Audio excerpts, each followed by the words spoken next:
Hey, what's up, everybody? Welcome to a special edition of the Manifix, where we talk about Lorwyn Eclipsed pre-release. We're here with some special guests, Texas TCG Trading and KPMTG, who are going to be our experts to talk about some story and key points and cards in Lorwyn. Excited to have them. Excited to have you tagging along. Thank you again for being here. We've already got some cards pulled up that we've been talking about, but we'll get into all that in just a minute. First, I just wanted to thank them for being here, and we're going to do some quick introductions. I'm going to have them tell you about themselves, where you can find them, and anything else they want to say. And then we'll get into a little bit about Lorwyn and where we're going to play these cards and what cards we're excited about. So I'm going to pass it over to Texas TCG Trading. Texas, thank you again for being here. You were here for the Avatar The Last Airbender pre-release primer. Had a really good time doing that, and you talking about your connection with Atla. And so tell folks where they can find you. What's up, y'all? I'm Texas TCG Trading. Thank you for having me on. I host trade nights and charity events around the country, mostly based in Austin, Texas. You can catch me anywhere other than Twitter as Texas TCG Trading. I am super excited to talk about this set. I love yapping about Magic, and I love yapping about the lore of Magic. And this set is super exciting because this is our kind of a return to the old school ways of Magic that we have been going through the universes beyond before this. So we're going to be going back to some classic stuff and revisiting things, and it's going to be awesome. Awesome. Well, thank you, Texas. And KP, thank you again for being here. Tell folks where they can find you and anything else you want to say. Sure. Yeah, thanks for having me. Thanks for being here late for me and my crazy schedule. Hi, I'm KPMTG. You can find me on all socials except I haven't started a Facebook yet. That's the next one. Anyways, I am a Lorwyn ambassador and I got a preview card. So I'm very happy to be here and yap about Lorwyn because that's what I want to do forever. Um, so yeah. Yeah, I'd still remember you had an iconic reel kind of popped off there for a while before It Lorwyn. really popped off. Yeah. Just very, Yeah, Yeah. that very was well super done. fun to do. Yeah. Yeah. Yeah. So how Well, many? and then it turns out like of course Spider-Man was bad, but then it turns out I really liked Avatar, so it felt kind of like but I wasn't like crapping on Avatar, but it was more just like all this universes beyond stuff and I was so excited. I mean, I've been waiting like almost 20 years, like a crazy amount of time to get back to Lorwyn, and so I was so excited. And that reel for me was like a bolt of lightning. It was just like I have to do this right now and Hmm. make it right now. And thankfully it resonated with so many people. So many people felt the same way as me. So Yeah, yeah. yeah, Yeah. yeah. And we can just briefly talk about that, because I've told people I've played Magic for over 30 years. I was first introduced when I was like 12 years old, and kind of one of those older generation Magic players that just have the nostalgia piece of playing with, the in-universe cards, the iconic characters, the creature types. And then, you started to see like universes beyond creep in with TV shows, like The Walking Dead and things like that. And there was a lot of Mhm. just negative feelings about that's not magic. That's not the fantasy realm. That's a real human in a show, and it's not even a magical show. And so I get that, but also like I've learned to actually kind of like universes beyond in the last year. Some of the, I was really excited when Tales from Middle Earth came, just because that felt like, hey, that's adjacent, magic adjacent. It's got elves and dwarves and magic and wizards and dragons and all that stuff. And then, but I really enjoyed Final Fantasy and Avatar The Last Airbender, Spider-Man. I tried to at least enjoy it, and I'm excited for some more, but I am glad to be getting back to the historical planes of magic and the characters and the storylines. So we're going to talk about that some tonight. And that's where I'm going to lean on you all, because I don't have a lot of experience, even though I've played for that long, because of life. Sometimes you take breaks from Magic or whatever. I don't have a big history in Lorwyn and Shadowmoor and things like that. So I'm going to be relying on you all to fill in those gaps for folks. Again, we are live streaming on Twitch and on YouTube.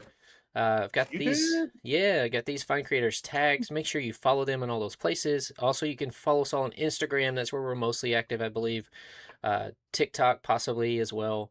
But be sure to put any questions in the chat. We'll try to get to those as we go through, because this is live streamed. But if you can't stick around for all of it, you can go back and watch it on the video on demand on Twitch, or there will be a on my YouTube MJVariant, there will be a folder for Lorwyn and Eclipsed, so you can watch this before your pre-release and kind of get some tips. So first off, we've done the introductions, but let's talk a little bit more about your connection with Lorwyn, what you know about Lorwyn, what kind of sticks out from the past Lorwyn and Shadowmoor sets, whatever you want to talk about. And then what format are you going to be playing these cards in? Are you a limited player? Are you a standard? I think we're all commander players. You can throw that in there too. So what's your connection to Lorwyn and what format will you be playing the cards in? We'll go on to Texas first. Yeah, so Lorwyn, I think, kind of speaking on what you just said, I think the reason everyone was so excited about this set, and myself included, is that this set is like really exemplary of how weird Magic is. Magic has its own like unique flavor and design language, and its own really special way of creating characters and worlds and creatures. Like I was looking at Holy Day earlier today while we were playing on Celtic Stream.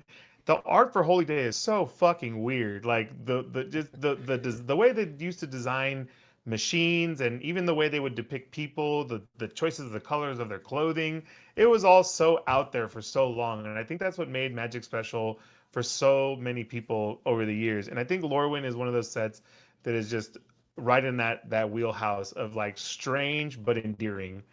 And so I think it's for me it's really important set because like yourself, I was introduced to Magic at a young age around like 10 years old, 8 years old.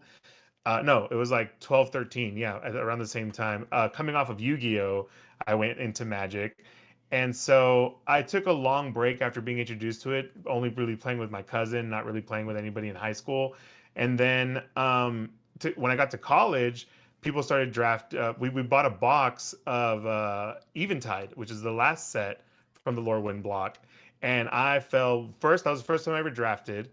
And then also, I just fell so much in love with the set after kind of like knowing what Magic was. But like Lorwyn, I always think back to some of the cards because this is when Hybrid Mana came out, Planeswalkers came out, all this stuff that has really been super relevant, now in the current state of Magic. And so, yeah, it's just been a really interesting set. Has a lot of nostalgia. And I recently was able to pick up a Shadowmoor Surge Foil Crazy Vexing Shusher that I didn't even know existed at my trade night at the store that I started playing here in Austin in Magic Pat's Games. So just all this nostalgia right now is really hitting hard, So Yeah. it's really cool to kind of a lot of this set is about the passage of time. So it's kind of cool to reflect on my own passage of time playing Magic. Yeah, absolutely. That's an awesome story. And so, where do you see yourself playing these cards? Like, what I format?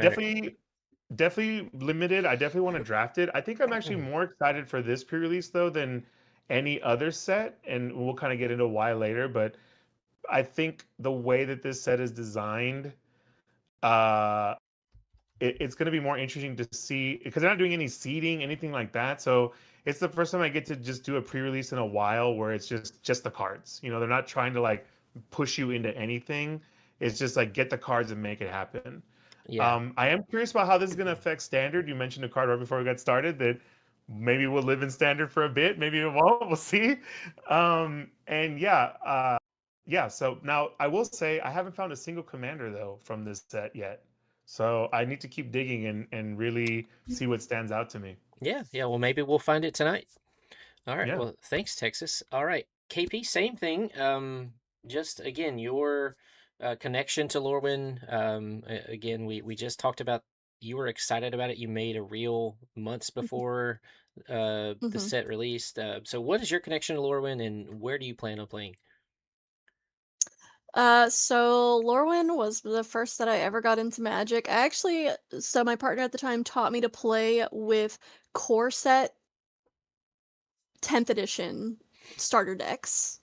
Okay. And I was like, what the fuck is this? So I learned to play, and then he brought me to pre-release, and that was my first time ever like drafting, doing pre-release, doing anything like that. So it was definitely trial by fire. But the cool thing about pre-release is that everyone's learning the set at the same time, and a bunch of people are seeing and then back then cards weren't like spoiled ahead of time or anything like that. So everyone's seeing the set for the first time, right? So true. everyone is learning these cards. Everyone's taking their time reading these cards and getting the abilities wrong and all this kind of stuff. Like everyone is learning the set. Now there is tryhards, but everyone's learning at the same time.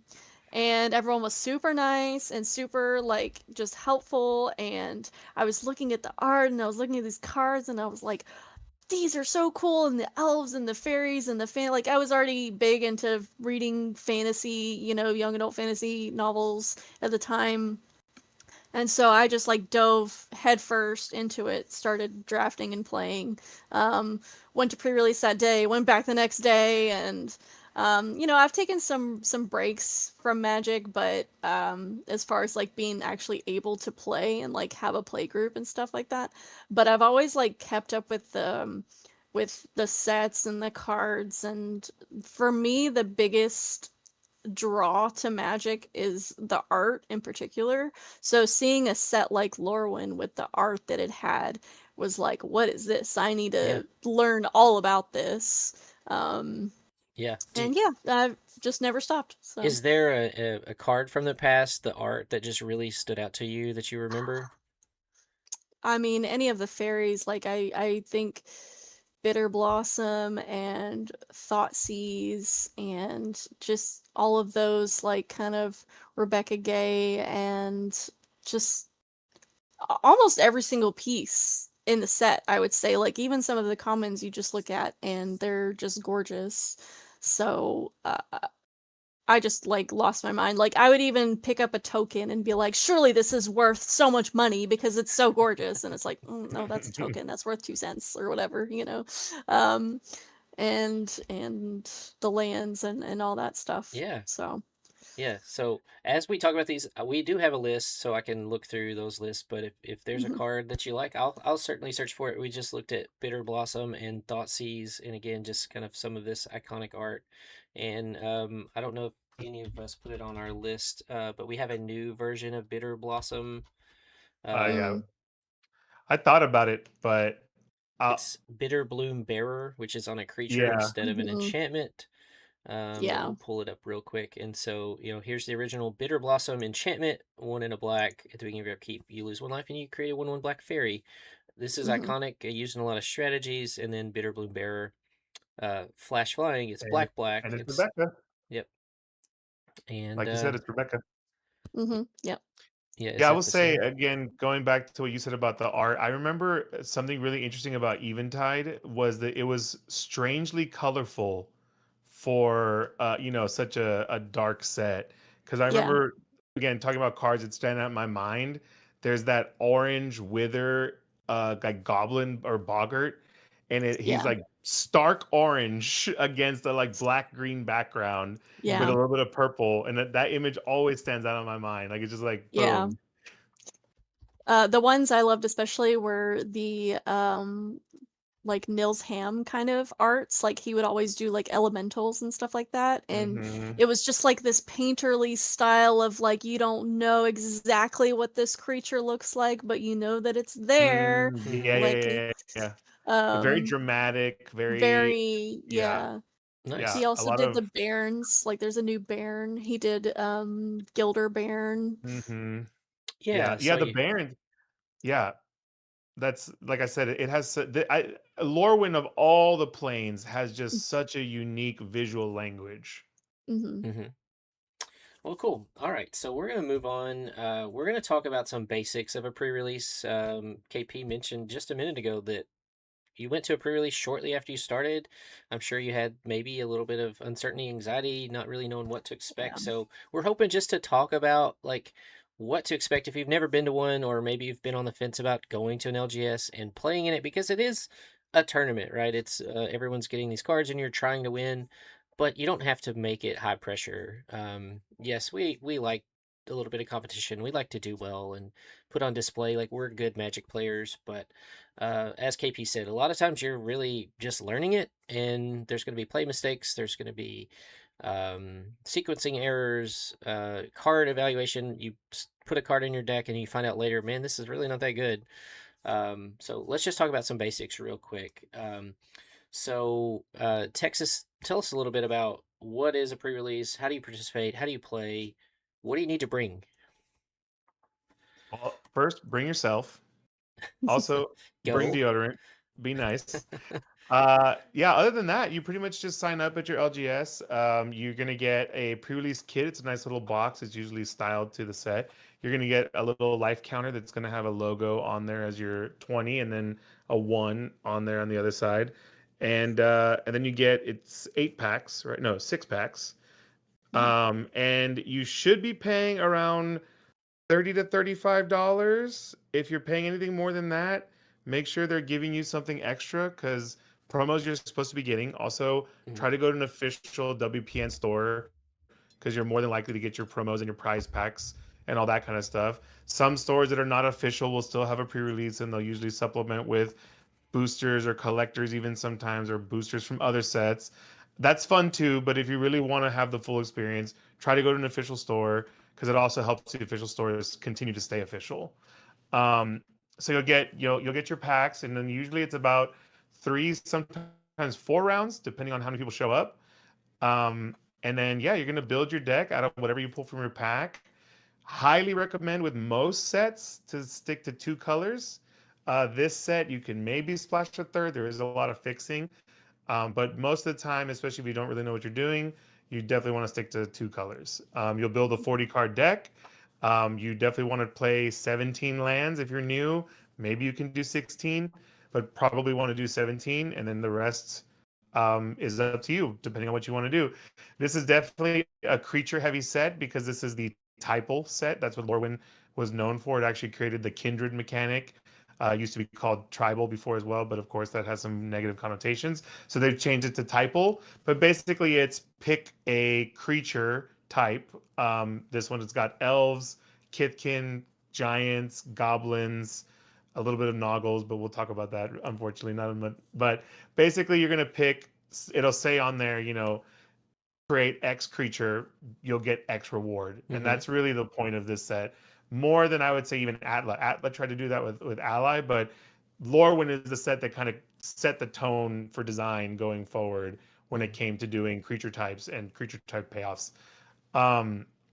So, simple, think about it as a very combat heavy set because of all the creatures. There's not going to be a lot of ways to win that aren't involved with turning your creature sideways, because they want to represent all these interesting little groups, duking it out, trying to figure out the balance of the world. Yeah, and that is one of the biggest differences I think about limited events is creatures win games in limited. You need a good number of creatures and a good curve. So a lot of times we look at these 4, 5, 6 drops, you're like, oh, that's so cool. But if you could very well get beat by someone playing a turn 1, turn 2, turn 3, and just getting in for damage quickly. And it is combat focused. There's rarely a combo deck or a mill deck. You can sometimes do that, but typically you're going to win by combat damage, and so that's important. And going back to something you said, you get 6 packs in your pre-release kit. Previously on Avatar: The Last Airbender and also at Tarkir Dragonstorm, they mixed in what they called a seeded pack, and that's where you picked a clan or you picked like an airbending, waterbending. We don't have that this time. Everyone just gets 6 packs, which is, I think, personally, the better sealed format. Because you said it doesn't like push you into one direction. You kind of there's a little bit of luck to it too. So KP, it's all up to chance what bombs you get. I'll go back, going back to Atla, mentioning those seeded packs. I don't know if this happens so much with Dragonstorm, but those seeded packs were heavily weighted. Heavily, yes. Yeah. People were pulling crazy mythics that you normally wouldn't pull, and in crazy, like one person next to me pulled 3 washi tongs. Like that's not supposed to happen. I'm so jealous. Yeah, I know. Good for that. One of them was a research one too, no less. And so pull a single one. I'm so upset. Yeah. So great for value if that's all you're going in Yeah. for, but if you just want to have a like standard Magic play experience without any sort of meddling, I would say, Yeah. or any sort of crafting, I think this is a great set for that. Yeah, Mhm. yeah. Yeah. And KP, kind of same topic. Again, Yeah, you went definitely to so. your Yeah. first ever. Like, what are your Mhm. thoughts about what do you need to be prepared for when you go into a pre-release?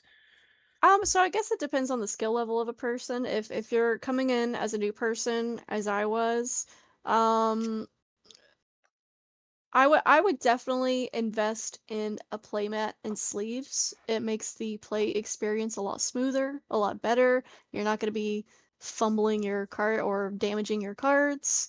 Um, and a playmat just makes it so much easier to play. A lot of places will have playmats on the tables anyway, so might not be something you have to worry about. Dice, I would definitely recommend, and there's a lot of -1/-1 counters in True. this Mm-hmm. as well. So I would recommend some dice. It helps keep track of your board. It makes it easier to understand what's going on. You're also going to get tokens and packs as well. Definitely hang on to those, and just any way to help make it the visual representation of the board easier is going to help you a lot with learning, especially. And I would say for any femme presenting people that would like to go to these, it's a hell of a lot easier now than it used to be. I don't mean to be an old head or anything like that, but I was literally the only girl when I went to my first pre-release, and that is definitely a very peculiar feeling. Um, but it's a lot better now. There's a lot of different types of people that play Magic. You go to any game store now, and there's going to be a femme presenting person there, um, mixed with all the other smelly dudes. But we'll make it better. We'll make Yeah, it better. yeah, We just need more of us to be a little brave and a little just be interested in learning. Just because the reward is worth it. It's worth every smelly nerd. yeah, Absolutely. yeah. So, And I'll yeah. just say, if you are a male and you see females at the store, like you might be a little bit shocked, but like they will beat you. They're going to And be better at don't call Magic them than you. females, please. Don't Yeah, call don't them call them females. females. Yeah, yeah, femme presenting. But Yeah. like, it's one of those things. Like, you should be a respectful steward of the game and like respect them as an Mhm. opponent. Pre-release is also a good time to teach new players. So don't think like everyone you play against, male, female, or non gendered, like, offer to help, offer to teach them. Don't be condescending, don't be rude, Mhm. don't laugh in their face if they make a mistake. I use it as Mhm. time, usually it is, again, a competitive, you're trying to win, but I'll let people take actions back. I'm like, hey, maybe you don't want to do that, or hey, do you want Yeah, to attack? I'm tapped out. Just give them some tips throughout the game, exactly. whoever you're playing against. But yeah, if you are like one of the rude people or non-inviting people, then like, you're not being a good steward of the community and inviting Mhm. folks, especially new players. Maybe that's their first experience in LGS, and your interaction with them can make or break their night. And so, again, Exactly. like, take the time to be respectful, but also teach new players maybe some tips along the way. Yeah. Um, And I Everyone also is to there add to to have that, fun. Yeah. yeah, to add to that point, watch your tilt because I Mhm. got guilty of this even during Final Fantasy. I think because the set meant so much to me and my deck wasn't doing well, so I dropped out and went home because I knew I was getting upset. yeah, So Mhm. like check yourself like that too because it yeah, is a game Yeah. and you want to come back and you don't want to be that guy where you show up and it's obvious nobody wants you there, yeah, guy Yeah. or gal or whatever. You yeah, know what I mean? Everyone's there to have fun. Like you get some packs for winning, but that should not it's not that much more. hmm, Like I try to think of it as like I'm there to play my cards. I'm there to have fun playing these cards. I'm here to play with these new cards that I've never got to play with before and see all the people with these new cards. Like when I went to the Avatar pre-release, like especially as an Avatar ambassador, it was so much fun like seeing everyone open their packs and build their decks for the first time and see these cards like hmm, and I had already like seen the set for a couple of weeks, and so getting to interact with people on that level was really special. I don't even care that I was losing Yeah. I to started helping for freaking Atla. United Front Yeah. over and Oh over. my god. Yeah, for But Atla, oh, sorry, go ahead. no, yeah, go ahead. Well, I was gonna say, to add to that, for Atla, I helped the people around me build their decks. So be Yeah, that person as well. You know, yeah, if you have the knowledge, share it. Yeah. Yeah. exactly, Yeah, exactly. absolutely. And I do kind of the same thing. Like after a round, if it is a new player, like maybe they struggled, maybe they made some play mistakes, I'll try to help them say, hey, you could have done this, and you would have been a little bit better off, or you could have used your removal here. Or hey, do you want me to look at your deck and just give you some tips? Because again, Yeah, I've done pretty much every pre-release for I don't know how many years in a row. I just so I'm experienced and I've learned through my play mistakes and people helping me. So be that person to offer to help, whether it's give them a tip or help them look at their deck or help them make a decision. All right. Well, so that was again just what you need to know about a pre-release. Like Texas said, check with your LGSs. Some of them have sign-up sheets. Maybe they have a cap because they only get so many kits. And if they are charging you more than like $35-$40, then are they offering like free snacks and food or whatever, some other perk to kind of make it worth it. And also if you oh, I did can't, want to mention one thing, yeah, sorry, yeah, go go ahead.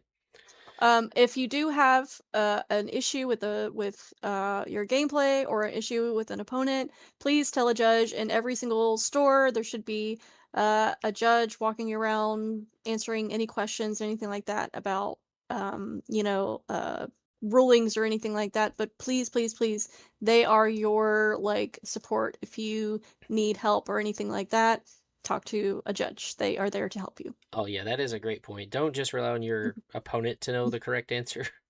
uh Yeah. say just Or raise, just like if there's yeah. a personal issue as well, someone says something rude to you, you're not comfortable, something like that, just say something because they will help you.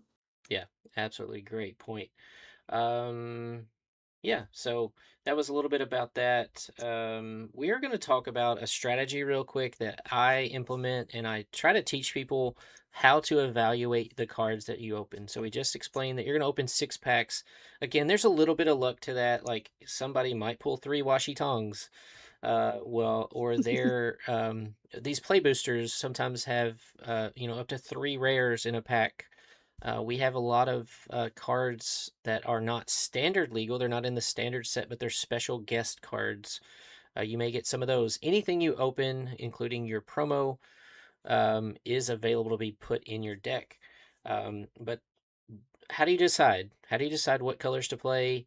Um, so typically, my number one recommendation is stick to what you're comfortable with. If you are an aggro player, try to play an aggro or a color that you enjoy playing.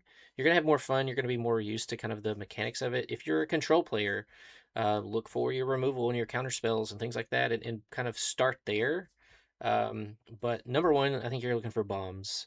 We'll talk about some of the cards that we think are good and limited here in just a few minutes, but a bomb is typically in the rare slot or mythic rare slot. Um, it's typically got, a lot of power and toughness, some evasion, maybe flying or trample or something like that. That's the number one, bombs. So the method is called bread, BREAD. Bombs. Removal is R. So removal, we just talked about how important creatures are. You're going to win with combat damage mostly. So if you prioritize removal, you're going to be able to interact with your opponent's best cards that they're playing most likely. So if let's say you have a bomb that's in white, but all of your removal is in black, you're probably going to be possibly playing white black. Or like if you don't have removal in this color, but maybe you can put removal together in black and red, then you have to evaluate what's more important. Is this bomb that I'm playing more important, or is having good removal? Um, E is for evasion. That's typically flying, but it can also be unblockable or trample, things like that that you're going to be able to get damage through, because a lot of times games kind of stall out, right? We each have played creatures and we're just kind of stuck. Who's going to win? Well, it's probably going to be the person that can fly over the top of blockers or trample over or have unblockable. And then A is for aggro. Again, I mentioned that earlier. Just having a good curve. of what these creatures do. Not having a bunch of late game creatures. You can have a few, but you want to really aggro out your creatures 1, 2, 3, 4 if possible. And then D is just studs or anything that's just left over. So that's the bread method: bombs, bombs, removal, evasion, aggro, and then everything else. Do y'all have any other tips to look at for like how to build or what direction to go?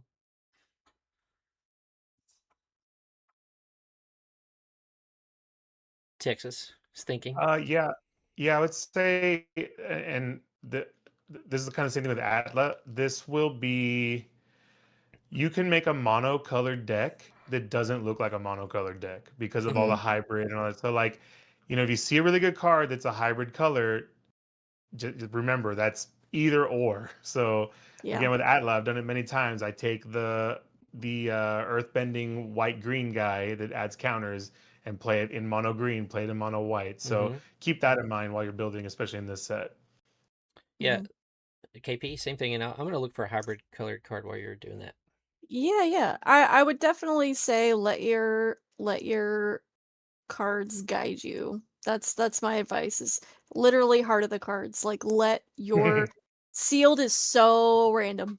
You could open up all your rares or shock lands, and you're like, what the heck do I do now? Look at where your removal is and play that, because that's going to be the next important thing besides bombs is removal, because you didn't open any bombs. You want to be able to remove someone else's bombs. Yeah. So exactly. Yeah. And there's lots of different removal in the set. So yeah, it's kind of all over the place actually. Yeah. And again, not to like backtrack, but sometimes you do splash a third color for a bomb. Maybe you're in 2 colors, but you have something that kind of crosses over a little bit. And if you have mana fixing where you can go find a land or make mana of any color with one of your mana dorks, you can say, hey, if I draw this card, let me have a reasonable way to cast it. If you can put that in there, sometimes you do splash to play that bomb because, again, you get past those late game stalls. And it's fun. It's fun when this card is cool. I want to play it. So you can do that. I have pulled up a card, Abigail at Eloquent First Year. We're not going to talk about the card right now, but that's an example of hybrid mana. This can be paid for with white or black or any combination. So you can pay with white, black, or one white, one black. There are some of the elementals that have evoke that care about what colors you pay. We'll talk about those in just a little bit as well if we have time. I will say, be careful though with this set. Unlike Atla, some of them have activations that are only one color. So you might try to play it as a mono white, but its activation is black. So be careful with that. Yeah, or like a monocolored like Sig, I think we had pulled up before. It's a blue creature, but it has a white cost in the text box that you might want to take advantage of. But you can certainly play it in like a mono blue deck. The other thing is, like, in like Texas said, let's say you're playing this and your deck is mostly like white red, and you think I'm going to put Abigail in there. Again, you don't need black at all. You just need 2 white mana to play this. It's a great 2 white creature. It's yeah. It's pseudo removal, or you can make your own Moon Shadow flying first strike lifelink. No big deal. No big deal. Yeah. Let's see. So that's we're going to take a minute, and before we get into like each color and what cards to look for, removal, like we talked about, we like to spotlight a little bit about the lore and a little bit about the story of Lorwyn and Shadowmoor. And we have a couple of cards, a couple of characters that have come back. And so, first of all, KP mentioned Doran, Besieged by Time. So we previously had Doran, was it the Siege Tower? Is that what it was? The Siege Tower. Yeah, so it's a bit of a funny play on words there that they're doing.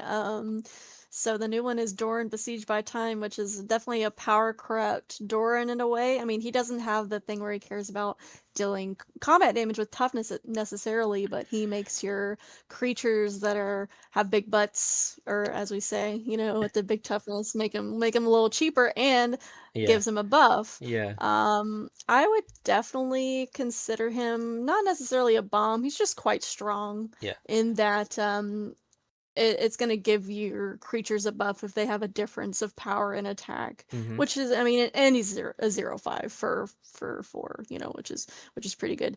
But when I first saw this card, I was like, wow, that is such a crazy like way that they changed this card, because it's like besieged by time. We haven't gone back to Lorwyn for almost 20 years, so in a way, we are all besieged by time.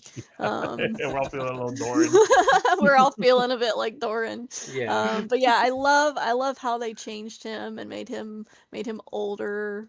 And change the card where it's still like flavorful as Doran, as a tree folk, but so cool. Mm-hmm. I love it very much. Yeah. For the longest time, Doran the Siege Tower was the Toughness Matters commander. Mm, Everybody played this, and in fact, I actually played a game on Friday night where someone had this in their deck.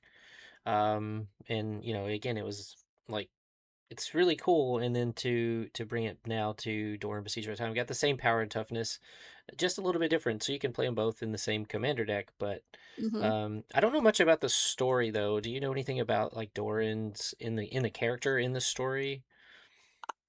So he was more in original Lorwyn, I believe. I don't remember the exact story. It has to do with Kolfanor.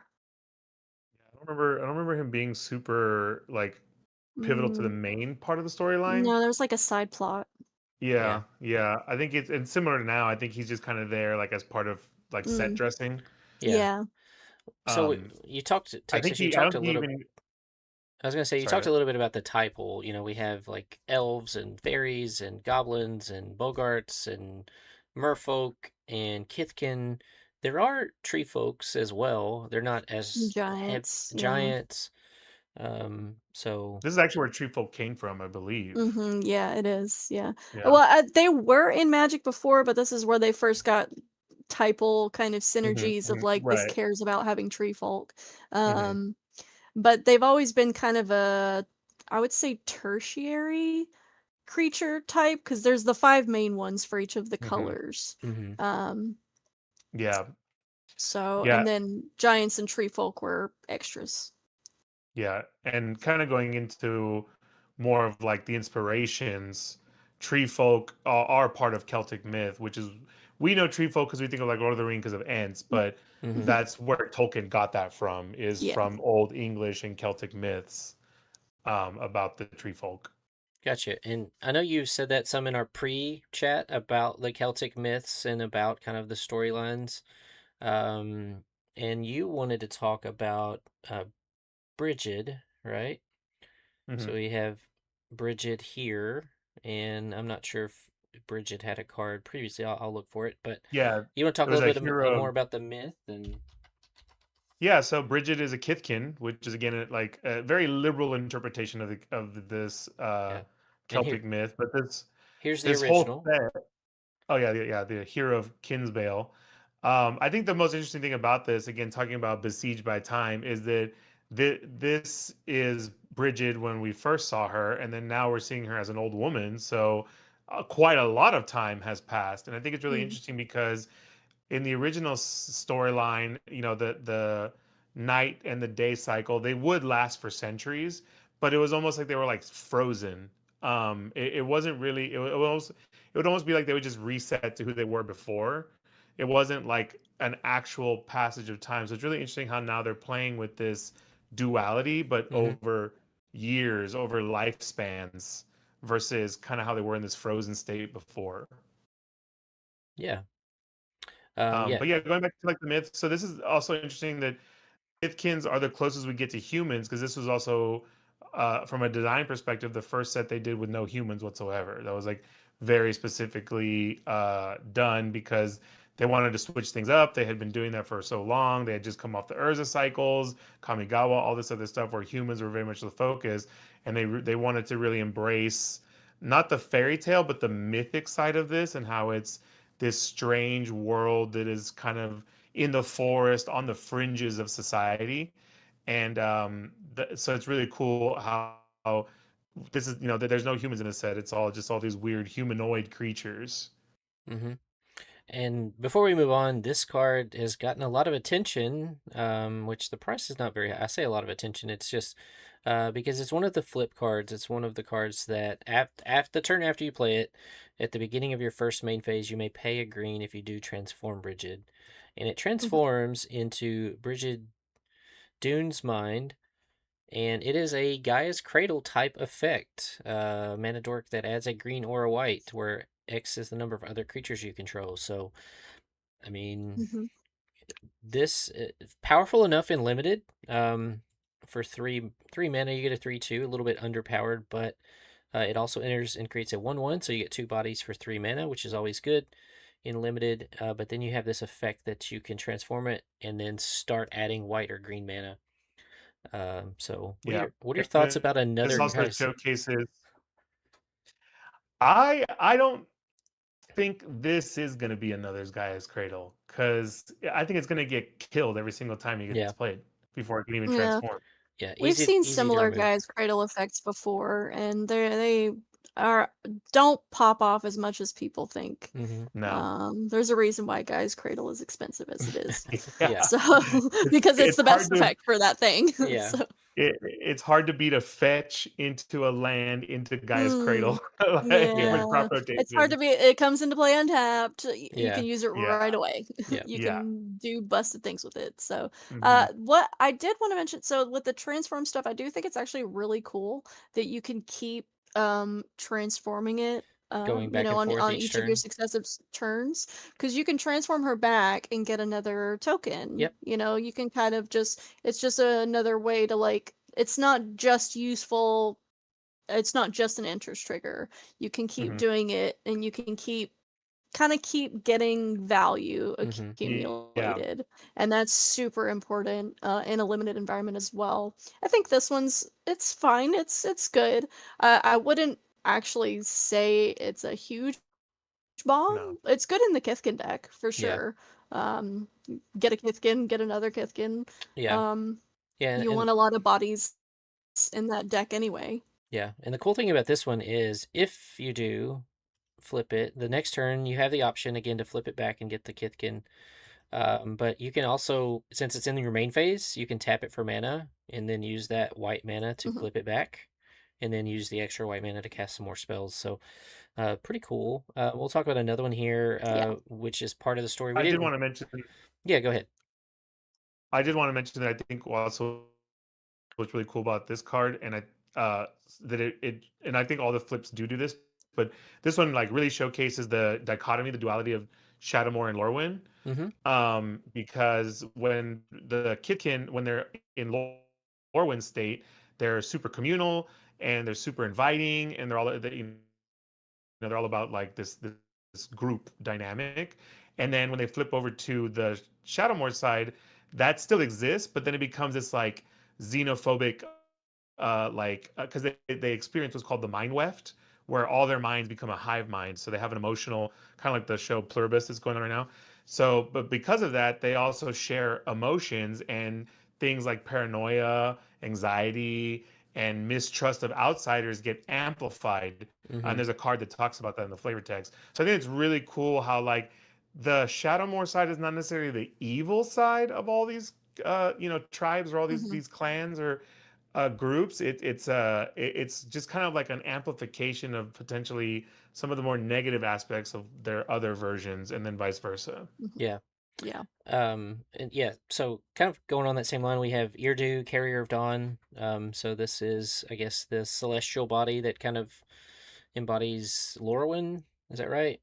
Or is it even more in Shadow Tide? Or So, what is it? well, this is actually a product of the end of the previous story. Okay. So this is kind of like what spawned once the storyline of breaking the Great Aurora and the like centuries Mhm. long shifts. It all got broken down. The spells got broken down, and this and its other side is what was the product of that. So this kind of becomes a new timekeeper or transformative element Mm-hmm. of the plane. Gotcha. Okay. Well, all right. So there is just a little bit about the background of Lorwyn, the setting. Let's talk about bombs or removal. Again, our top two things that we're looking for. We can go. We're probably gonna switch a little bit here on the way we've got the screen set up to go through the list of some cards that we have highlighted. So this is our Moxfield list that we've started. I guess we'll just start in order. It's got in Wooburg order. We've got white first. So I don't know which one of you selected which cards. So feel free to jump in. Again, we're looking first of all for creature bombs mostly. You will have some other spells that sometimes bombs, and maybe we'll come across a few of those, but Kinsbale Aspirant, whichever one of you pick this, feel free to chime in. What do you like about this card? So this effect, one, I think it's interesting because it brings up the fact that they brought back Behold from Tarkir for this. So it's Behold whatever type that they are, or you can pay 2, which I think is cool that they added the or pay 2. That's new to the mechanic. Also, I just feel like in the Kithkin deck, you have 3 of these, and you start dropping those 1/1s like 3 per turn. You're gonna go off with this. Like I've died to similar creatures like this that didn't have this much support. So that's I think why that's why it stood out to me. Mm-hmm. Yeah, and Mm-hmm. real quick about Behold, it is kind of returning from Tarkir Dragonstorm, but I have seen some cards that have Behold and then you have to exile. This one doesn't specifically say that you have to exile a Kithkin card, so I think this one you just reveal it. Or pay the 2, yeah. Or pay the extra 2. Yeah. We have Burdened Stoneback, which is a giant warrior. And That was so the one I was picked. mine. yeah, so I was gonna Oh, you mention picked this one too? Okay. yeah, Yeah. Oh, KP. yeah, I think I put that one too. Yeah. No, Yeah, you can talk about it we then, did yeah. have some crossover, but KP, you mentioned earlier about tracking neg1 counters. So this one Mm-hmm. is the first card we're going to talk about. Enters with 2 -1/-1 counters. 1 and a white. Remove a counter from this creature. Target creature gains indestructible till end of turn. Activate only as a sorcery. So there's some downside to this. First off, it's loses its 4/4 power. But real quick, before you get into talking about this, you mentioned having to track it. So there will be players that want to track this with dice. That's probably the optimal way.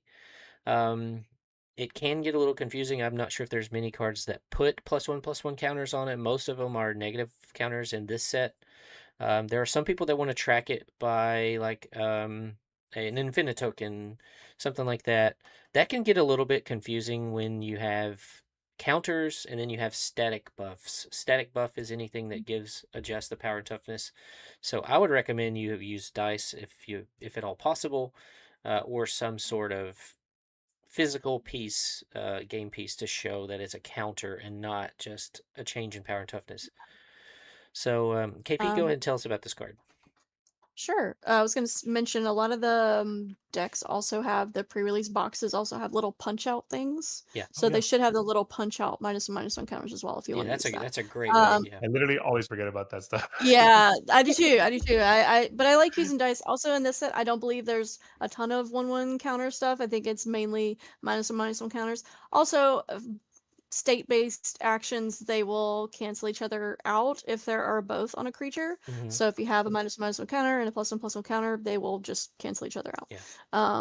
So thankfully, as long as everyone is of the understanding that this counter is a -1/-1, it shouldn't be a problem.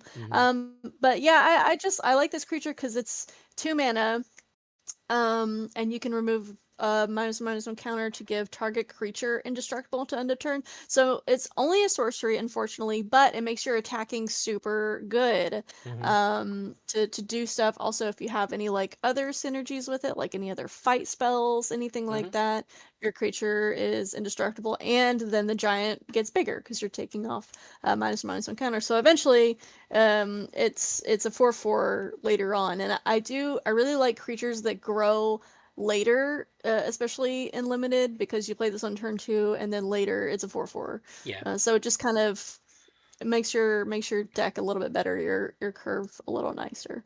So that's why I mentioned stuff like that. There is a lot of synergies in the set with the -1/-1 counters in particular. So this can go in like 2 or 3 different strategies that is going on. So Yeah, and Yeah. to your point, early on it's a 2/2, but then you can use that effect later. Or if you top deck this, so if this was just a 2/2 and you top deck this when you're both gonna have a board stall, you're like, hey, I got a 2/2. How is that gonna change? It's not really changing the game, but maybe you have 6 mana and now you play this, you give another creature indestructible and you attack in. Or 2 other creatures indestructible and attack in. You've won in attacks, and now you've played a 4/4 on turn 6, and gained an advantage in attacking. And also, you can target itself, so you can always remove a counter and make it a 3/3 indestructible, but only at sorcery speed. So don't forget that part. All right, Yeah. Nick. I would say that's the only drawback is the sorcery speed. Yeah, yeah. But it's an uncommon, so I guess that's probably why they. All right, Adept No, yeah. Water Shaper. 3 mana for a 3/4, so that's good power toughness for a white creature at 3 mana. Other tapped creatures you control have indestructible. And it's a merfolk. Mm. So I put this on here because for bombs specifically, I tried not to include a lot of the mythics just because the mythics themselves are bombs, but they're going to be quite rare to get. And if you get a mythic, you're just going to put it in your deck. We don't need to tell you that. But Yeah. if some of these some of these rares that you get, this one's just a rare, but it's not only super good in the Merfolk deck. I would play this in other decks with white too. It's going to make your attacking super good, and you attack, none of your creatures are going to die. So, Yeah. super good. They have to deal with this creature. They have to remove it, or they're just going to lose eventually. Yeah. So, A plus recommendation, because again, we're going to be attacking. You can kind of attack with impunity. Just remember, it doesn't do itself. It says other, but great card, great rate. 3/4 for 3. yep. Um, all right. Already talked about Bridget. Yeah, we've already talked about Bridget. Again, this kind of even I like KP's idea of flipping it back and forth just to get the 1/1. Sometimes you just need an extra blocker or go wide strategy. 2 and a white. Clackan Festival, a kindred enchantment for Kithkin. So it triggers anything that cares about when you cast a Kithkin spell.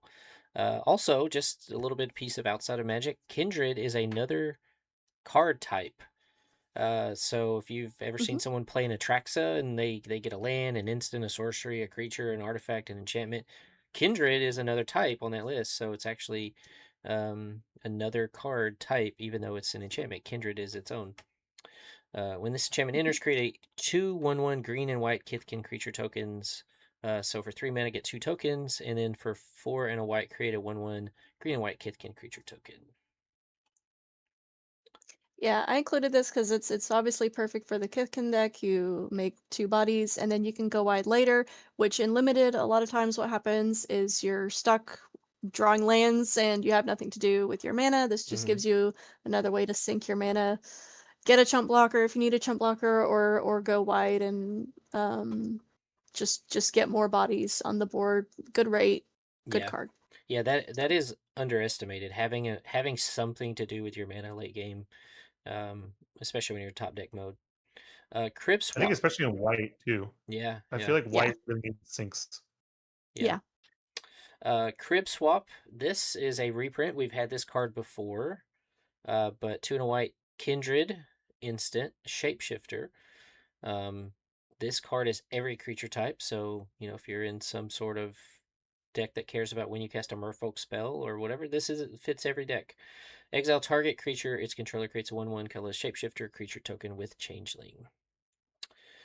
Yeah, I picked this one. It is a reprint, like you said, but I think a lot of people might have missed it because it doesn't really see play in Commander or any decks really. So this was old school Lorwyn. This is how they were designing cards back then. The changing is super relevant, and I think this is a strong card overall. Exiling a creature is very important. And even if they get the 1/1, that might help them out a little bit. But I guarantee if you use this on their 7-something flyer or their whatever unblockable, even like it's gonna feel good. Yeah. So, but yeah, and I think also the art is super fun. Going back to like the weird, colorful nature of Lorwyn, like the changings, I think are the most strange thing.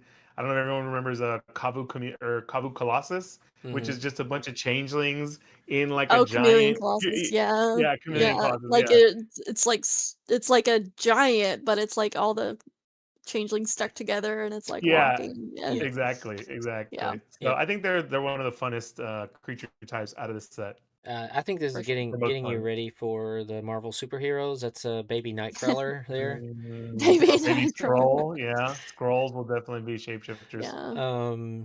But no, this is also we just had a set that cared about allies. This is a shapeshifter, so it can be count as an ally spell as well. There is a lot of ways in the set too to get stuff back from the graveyard, so exile could be very useful. So Yeah. Black is heavy on reanimation here. Yep. We have a question real quick about Ken's Bale Aspirant. Soup Can Super Slam says it read reveal a Kithkin spell or pay 2. That's an additional cost. it's So Behold. yeah, it's behold. Behold a Kithkin. Which So is you can choose one in your hand to reveal, or one you control on the board, and that includes changelings as well. Yep. So, if you don't have another Kithkin in your hand or on the battlefield, it costs 3 to play it. But if you do have already a Kithkin out, it's just 1 mana. You can behold one that's on the battlefield or a changeling. And you can do the kindred non-creature spells as well. Yes. Yeah. Gotcha. Kind of like Crypt Swap, right? And when you behold something, you have to say, "Behold this thing." Yeah. Behold. Behold My my Kithkin. Yes. You have to. It's required. Are there different voices for the different types? Merfolk is definitely going to sound like you have like some snot in your throat, very like. Like you have to hold your nose. Behold. Yeah. Yeah. What about a fairy? What's that sound like? Behold. Just like a little bug. Oh yeah. Oh. Yeah. Well, all right. You have to throw your voice. I can't do it. Yeah. Oh. Yeah. Where'd that come from? What about elves? Elves, we talked about it again off stream that they're a little bit different than the traditional elves that The elves are the the Yahtzees. the Yahtzee. Knobs is a nicer way to put it. Yeah. Gotcha. So maybe don't behold the Yahtzees, the elves. But anyway, all right. Meander's Guide. Merfolk Scouts. Whose card is this? Oh, that's mine. All right, go ahead and tell us what it does and why you picked it. Yeah, so whenever this creature attacks, you may tap another untapped merfolk you control. When you do, return target creature card with mana value 3 or less from your graveyard to the battlefield. Bringing stuff back in white at 3 or less, that's a lot of cards. A lot of good cards. Yep. It'll trigger anything that enters the battlefield. If you're attacking with the aspirant, you get back something from the battlefield, or the aspirant's stronger during the attack. Yeah, you can play this with anything that's not a merfolk to bring back. Like you can pair up, if you just have a really strong thing that needs to come back, you can use it. You could splash it with this card, basically. I put this on my list too. Okay, nice. Yeah.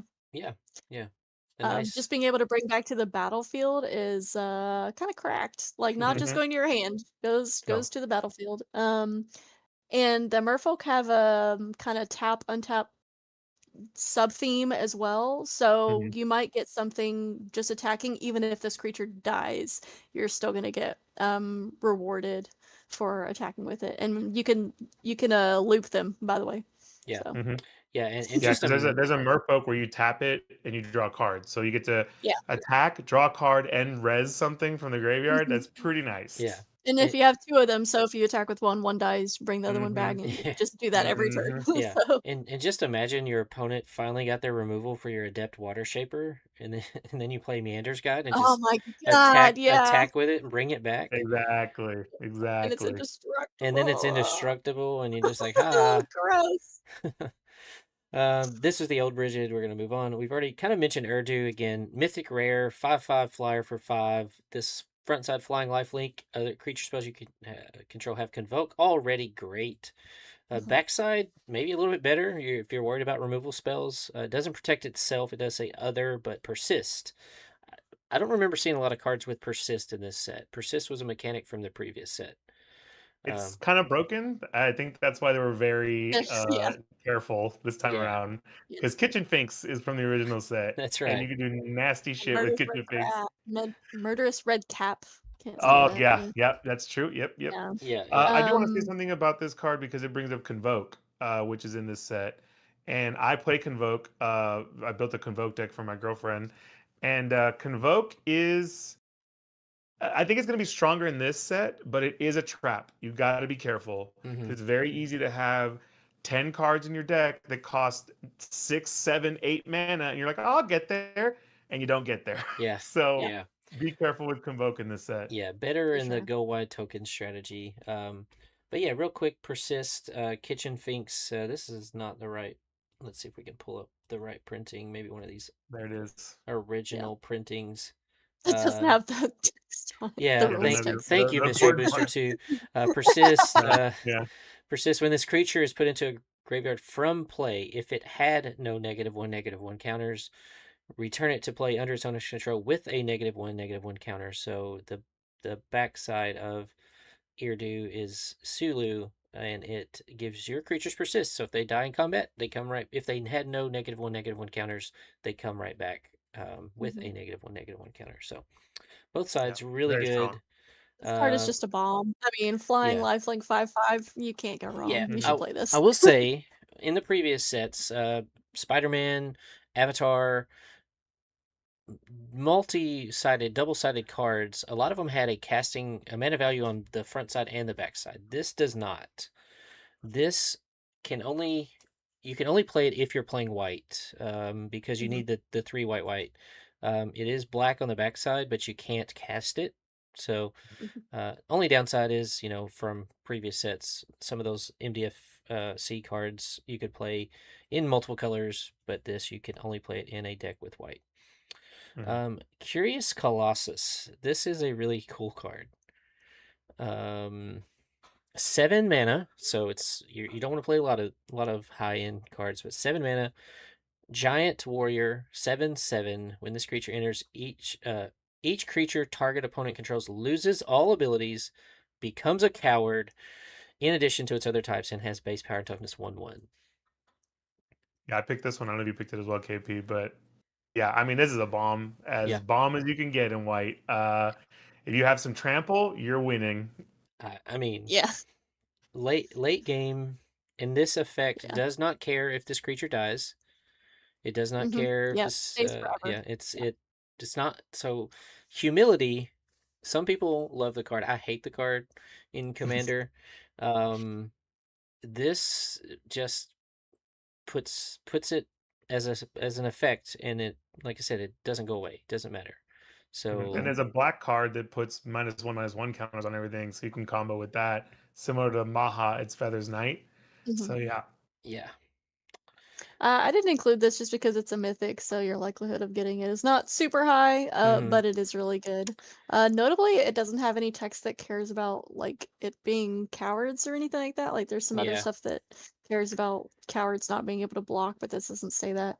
Yeah, that's Also, pretty it's nice. it's just an enters trigger, so if they play something after, Hmm. it won't have that effect on it. But Yeah. yeah, super good. Yep. Mhm. Yep. All right. We'll go to blue. We have Aquatex Defenses. 1 in a blue enchantment with flash, but it enchants a creature you control. Yeah, I put this on here. There's a ton of blue-black stuff with flash that's very tricksy. I wanted to put it on here to say, watch out for this. You need to kind of look and see what mana your opponent has open. Try to be prepared for any tricksy things like that. Yeah. It's gonna give a creature hexproof, so you try to remove something or this, that, and the other, and or even just favorable blocks, and it gets +1/+2. So definitely watch out for tricks like that. Yeah. Yeah, I I think would have they played this. go ahead. I was gonna say I would have played this if it just gave hexproof, but the +1/+2 is even better. Yeah, yeah, Yeah. it's really That's good. what I was gonna say. A lot of times blue does not have hard removal outside of a counter spell. And being able to do an instant speed combat trick to say, you know, oh, we were gonna trade our 4/4s. Well, now mine's a 5/6. You can kind of use it in that removal spell slot, even though it's also a protection slot. But you could say, hey, I Yeah, really need to get rid of that attacker. How am I going to do it without losing in combat? Flash it in and give some extra power and toughness. Glamour Gifter. Another flash creature, fairy wizard, 2 mana for flash and flying. When this creature enters, choose up to one other target creature until end of turn. That creature has base power and toughness 4/4 and gains all creature types. Very similar to what yep. I just said. You can flash it in and kind of win in combat. I put this one as well just because it's very tricky, and that's a pretty good rate for that effect too. That's really good. You're getting a flash flying 1/2, which in itself is like fine, and make one of your other creatures big, and it gives it all creature types, which could matter as well. Yeah. So What I Yeah. love about this is that you can play it after they say, "No, I'm okay. I'll take that." Yeah. You can No use block. this yeah, Okay. you can use this I won't block your offensively. 1/1. Yeah. yeah, Offensively, defensively, like yeah, your 1/1 can trade up if they've got hmm a 3/3. Oh, I'll eat that 1/1. Especially if you're swinging wide with tokens, that gets people a lot of times too. They're like, "Oh, you're just trying to get in some damage.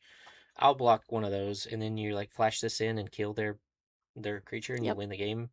Um or defensively, same thing, Oh, you just left a token back to block? Well, you flash this in and now you have 5 power to block with. yeah, Lockmare, we have the special treatment here. 1 in a blue for a 4/5 that enters with 3 -1 -1. And so, KP, you talked about some cards that have -1 synergies.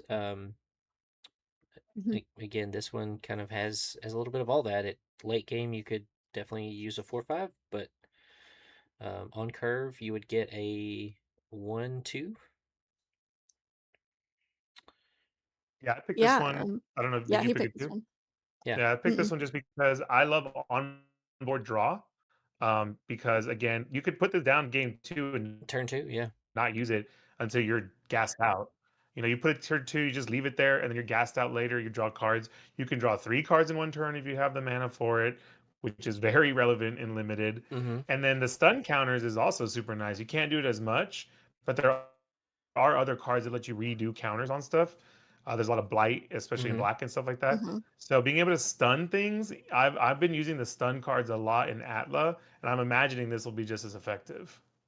Yep. Yeah. Did want to mention there's actually a lot of cards, and I was looking through the list. There's a lot of cards that say blight. Yeah. So red as well that cares about being able to blight your things for value. Yeah. So being able to get counters back on it, draw more cards, do more stun counters. This card is what you want. Yeah.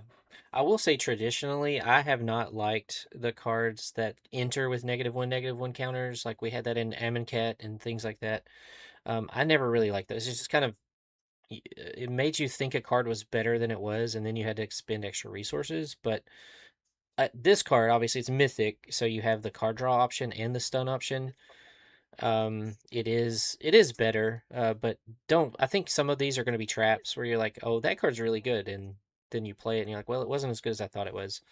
But this one I think is different, and I also think it Mm, does synergize well with the blight, being able to just reload card draw and not really have a downside to blighting, because you're usually getting a special effect for blighting a creature as well. Um, so mhm. yeah, great card. Like I said, on curve, it's a 2-drop, and it's fair, and then you just card draw or tap things. Also, don't the tapping is instant speed, so typically you want to make sure if you're going to use that mode, do it on your opponent's turn. Wait before they declare attackers or before they pass. Sometimes you'll like have a gotcha moment where an opponent does combat math and they think, oh, I can swing in, I'll leave this blocker back, but you have a way to tap it down and then get in lethal. That's also a good strategy. Noggle the Mind, another flash enchantment. Enchant creature loses all abilities and is a colorless Noggle with base power and toughness 1/1.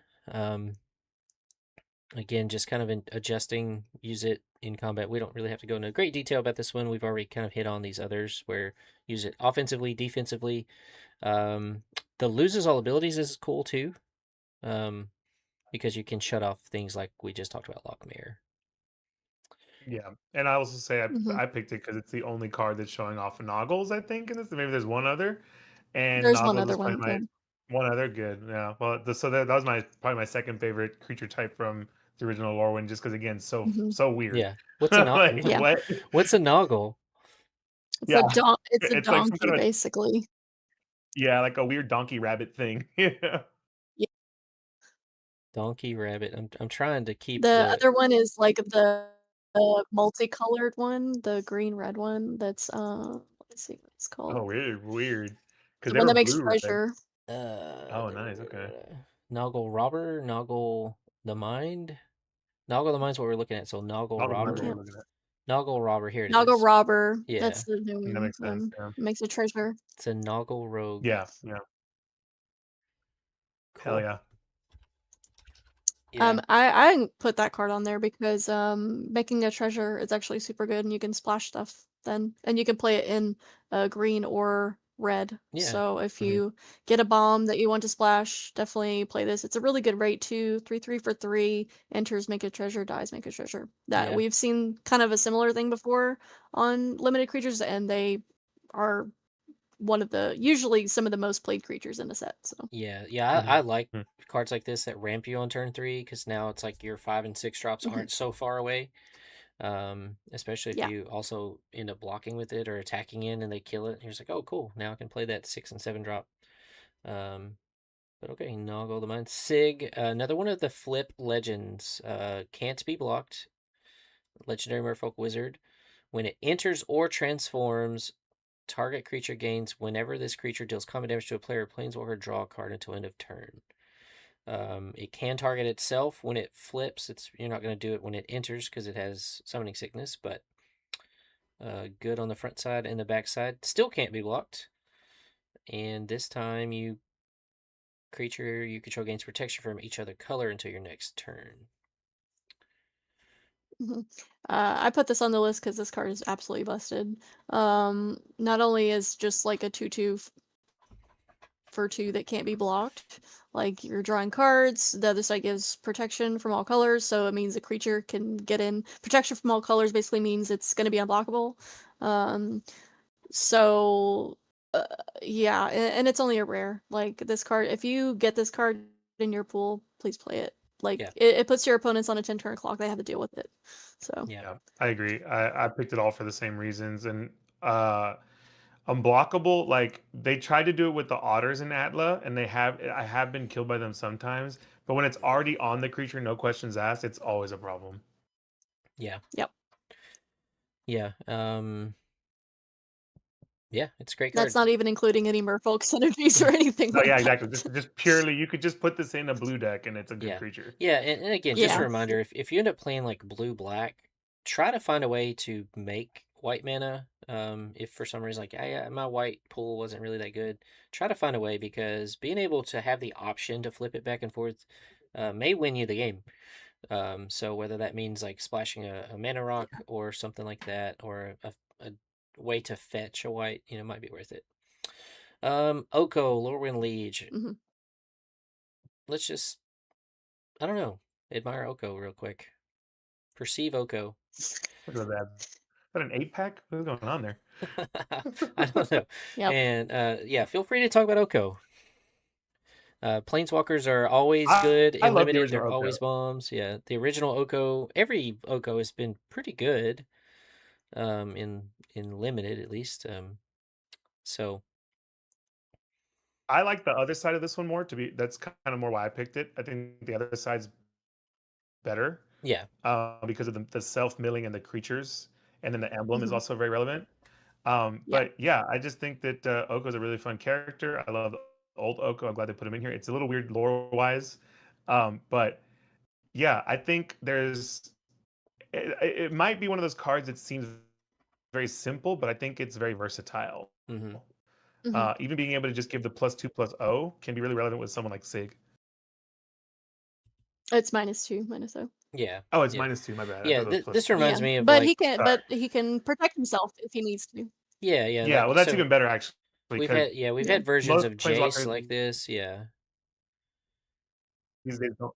Yeah, The creature type thing could be relevant depending on the deck that you build. Notice how it says this effect doesn't end, so it just yeah, stays on that's that also creature. Mm-hmm. It's all the creature types, so that's pretty sick.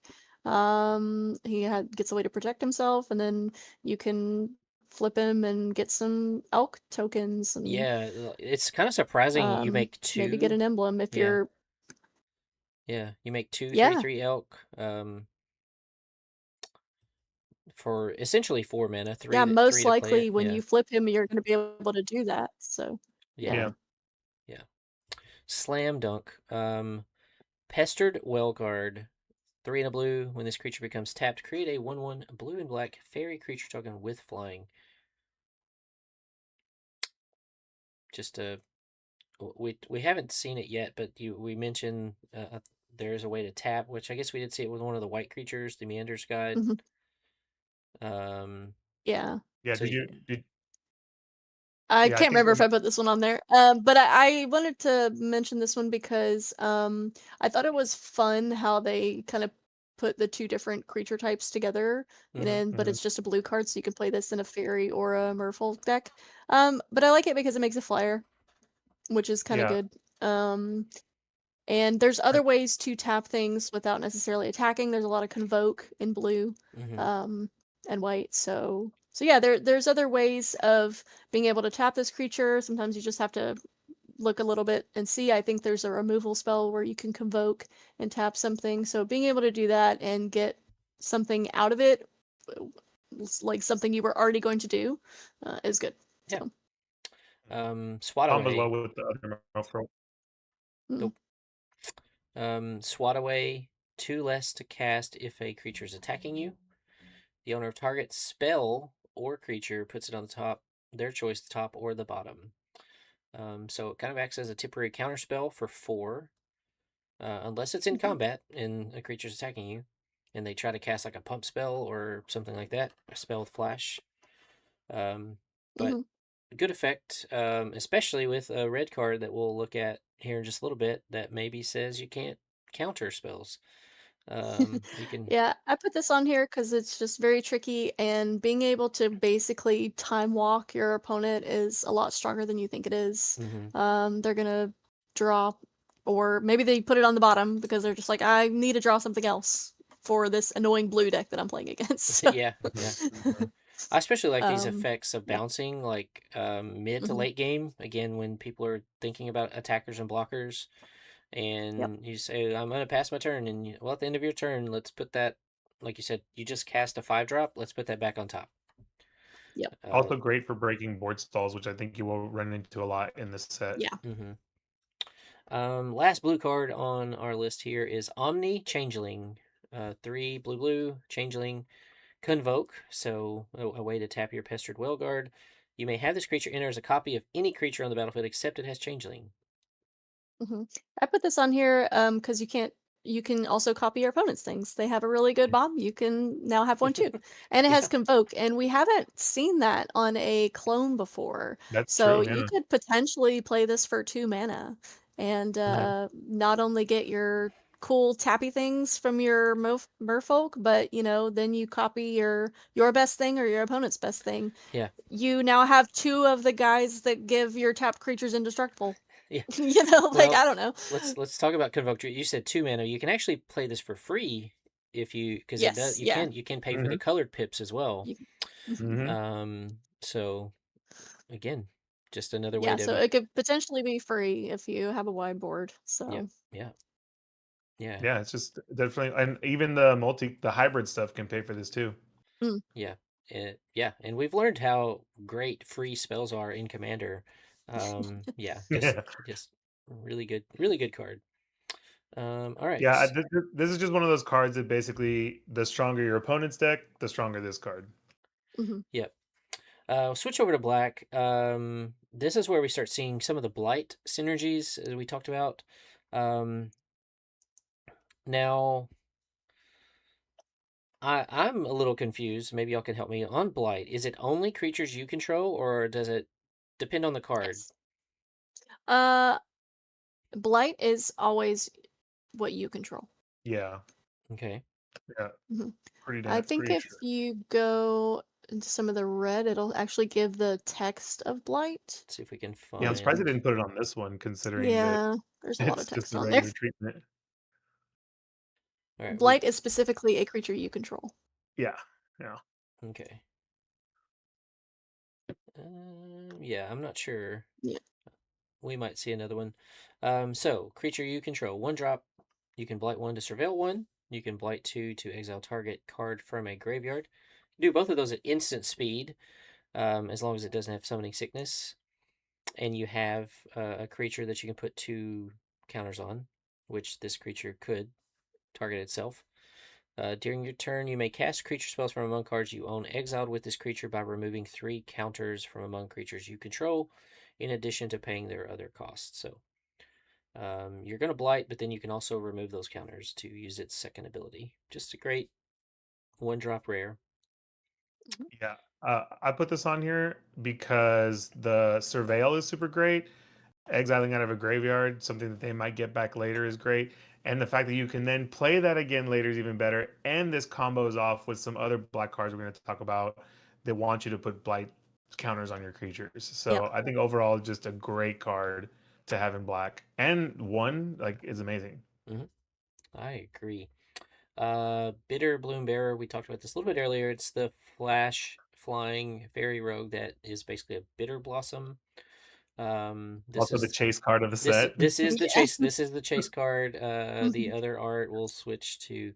You're more likely to see um, this art, but it's still mythic rare. So um, again, seems a little unseeming. You're going to be losing life, but you're also going to be putting a bunch of 1/1 flyers out there that can chump block 4/4s and save you life. So it's don't be afraid about the loss of life. But it maybe comes to a point late game where you kind of do the math, and maybe it's not best for you to play it because it could just drain you out if you're not going to win the game. But otherwise, great card. Um, Bog Slither's Embrace. It's additional cost. Blight 1 or pay 3 to put a -1/-1 counter on a creature you control to exile target creature. Yeah, I picked this one because, again, exiling super strong. This is probably going to be. I think this is going to be the premier black removal since it's common. And again, you want to blight things, or you can just pay it as a 5-drop. Yeah. Yeah, 5-drop Deadly exile target precision. creature is not great, but it is good enough in limited. Yeah. And then, again, removal, you need to prioritize removal almost as high as bombs. And this Mhm. is can exile any creature. Nameless Inversion. So this is actually a reprint. I Yeah. put this on here. Yeah, let's You get the can new. switch. Yeah. So it has changeling. A target creature gets +3, -3. I love it because it's removal, but you can also use it as a buff as long as your creature is not gonna die from the -3. So you can use it to trade, kind of use it as a combat trick, or use it as Yeah. just removal. And any of these cards that we're probably going to mention here soon that let you find a certain creature type, you can find Crib Swap or Nameless Inversion. They have Changeling. They're all creature types. So, Nice. Yeah. And it could just win you the game. Like, oh, mhm. +3. Yeah. Yep. Boggart Mischief. So this is the one I think I am the most I put excited. this on my list too. I think I'm gonna be windmill slamming the hell out of this card. Yep. Cause yeah, create 2/1/1 goblin tokens when you blight, and then when goblins die, goblins always want to die. So you are just gonna be slamming goblins at people, and it doesn't matter what happens to them, because you're gonna get value regardless. Yep. Yeah. Yeah, cool card. Also great in aristocrat if you're playing goblins. Again, not every creature, but goblin creatures. Yeah. Just a Gnarl. wonderful card. It's basically a better what's that enchantment that does the same thing, but not for goblins. The human one.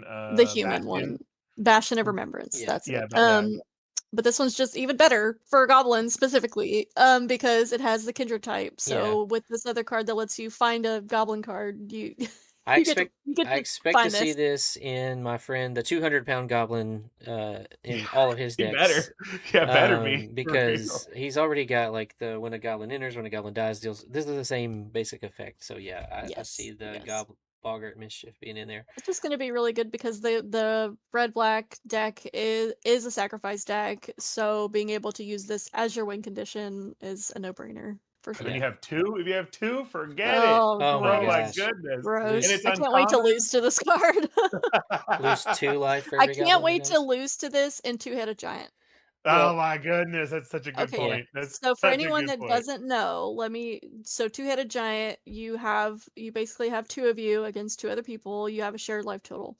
For any card that says each opponent, it's gonna basically happen twice because you still have two opponents. So you Any both card open like one of this these? is Oh. Yeah. OP, is overpowered in two-headed giant. Yeah, and this is uncommon, so the pull rate is a little bit higher. Yeah. I fully hope to be drawing two of these. I mean, drafting two of these as much as possible. Yeah. Oh, It's gonna be draft. great. Yeah. Like, so that's the other thing. We're talking mostly about sealed, like your sealed pull. Yeah. It's 6 packs, but when you can draft and you can craft, like, hey, I'm gonna be picking this early. Oh, if someone passed me another one, great. Careful what you pass. Yeah. Careful what you pass. Yeah. Now I'm just gonna looking for every goblin that I can find, or Yeah, every hate draft changeling. this. Yeah. Yeah, if you're not playing this, hate draft this. Hate draft it. Yeah. Yeah. Well, speaking of aristocrat type effects, there was a card in Final Fantasy, and I just remembered this because they had quick draft back on Arena, and I forget what it is, but it's basically lose one when a creature dies. It's the same thing, yeah. That Yeah. creature does beat it. me so many times because they would drop one of those, and then it makes combat like, oh well, if you trade in combat, now you're gonna lose 2 life because Yep. now this is goblins only, but still, like it just really makes the game like your life total drain really quickly.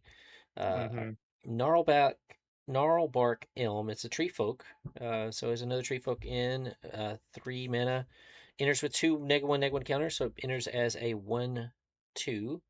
But you remove 2 counters to give target creature -2/-2 until end of turn. Activate only as a sorcery, so it's repeatable removal. It's pretty good. Yeah, and there's a lot of stuff that you're gonna blight onto your own creatures as well. So you're gonna use all your blight on this guy, There you because go. then you're gonna be able to remove your opponent's stuff over and over. They're gonna have to deal with this. It's gonna be really annoying. So yeah, that's why I put it on there. It's really good. Yeah, repeatable removal is always good. Yep. Sorcery speed, remember that part. Yep. Nightmare Sower, Flying Lifelink Fairy Assassin. Whenever you cast a spell during an opponent's turn, put a -1/-1 counter on up to 1 target creature. So you're gonna play this in the blue-black flash deck.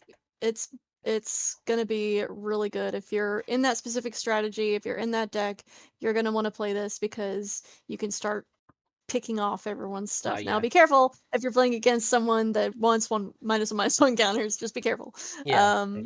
But you can target any creature, so you can even target your own stuff that you want to blight onto, that you want those -1/-1 counters to use for value. Yeah. So I see this also doing really well against the Kidkin deck, because you're gonna block, then you're going to flash in a blocker, then you're gonna kill another 1/1 that was coming at you.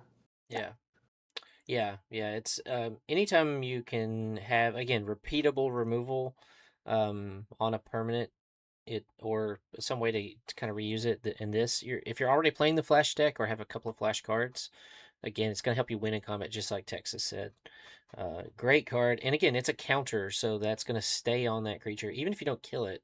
You shrunk it down, and then you can just do it again next turn.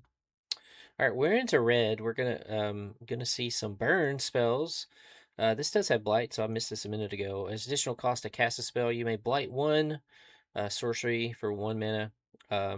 Deals 2 damage to target creature. It deals 4 damage if instead the spell's cost was paid. So if you blight one, you're dealing 4 damage for 1 red, and 1 -1/-1 counter on one of your creatures. Pretty Yeah, good. I put this on here because you're gonna be blighting anyway in the red black deck or in some other strategies, and being able to deal 4 damage for 1 mana is pretty good. I mean, at the worst case, it's a shock. So I would definitely put this in a red deck for sure. Yeah, I do like how it scales up and it kills the gnarlback elm or the burdened stoneback. So being able to scale up to take something out, or here's another strategy: you can use this after combat. So again, if you swing in with some of those 1/1 Kithkins and they chump block with their 5 toughness Doran, and then after combat you say, hey, look, now I can do 4 damage to that with 1 mana and 1 -1 counter. We didn't really have this on the list, but wanted to talk about it as another one of the flip legendary creatures, Ashling Rekindled. You may discard a card if you do draw a card. So you're looting or rummaging, I guess, for 2. And then when this creature transforms, and at the beginning of your first main phase, add 2 mana of any one color.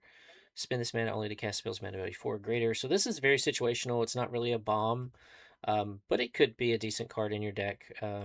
And just wanted to highlight it because it was another one of the flip legends. Yeah, there is a sub theme of the elementals caring about mana value 4 or greater. It's not. It doesn't feel super as strong to me, but definitely interesting mechanic. I mean, at the end of the day, being able to loot over and over is not bad. This actually, if you think about it, you 2 mana, you're gonna get that 2 mana back. I guess you're gonna pay 1 to flip it, so you're gonna have 3 mana invested, and you're gonna get 2 right back, and maybe you cast a spell.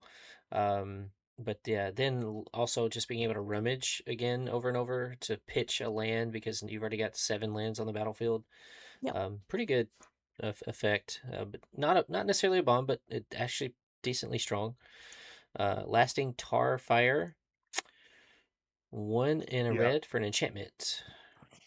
Yeah, again, same reason why I'm picking the other enchantment. You're going to be putting counters, you're going to be blighting in black-red, so it's just going to be like, kill a creature, lose 1 life, do 2 damage because I put a counter, and then the black-red one also does damage, so yeah, it's going to be crazy.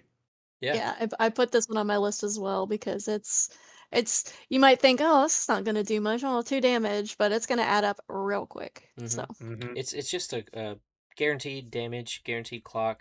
And again, if you're drafting this, maybe you draft 2 or 3 of them. Then what happens? One counters 4 or 6 damage. Pretty good. All right, Reckless Ransacking. One in a red for an instant, +3/+2. This turn, create a treasure token. Yeah, I picked this one. I don't know if you did too, KP, but this is the blowout red spell. This is I block whatever. Okay, +3/+2, and I get mana back. Yeah. To then use that for another spell potentially, because this is all instant, right? This is also like, I'm not gonna block that. Boom, +3/+2. Like these red spells whoop your ass. Yeah. Yep. Yeah, they're a lot stronger than you think, for sure. I have a hard time putting pump spells, like a lot of them in there, but sometimes that's your strategy. If you're going wide or if you're like racing, that extra 3 damage and instant speed can really add up. And as Texas said, you're really kind of getting a mana back. Also, again, if you're splashing a third color, cards like this that give you a treasure token incidentally kind of help you out with color fixing. Yeah. Burning Curiosity, 2 in a red, sorcery. Additional cost, you may blight 1. Exile the top 2 cards of your library. If this spell's additional cost was paid, exile the top 3 cards until the end of your next turn. You may play those cards.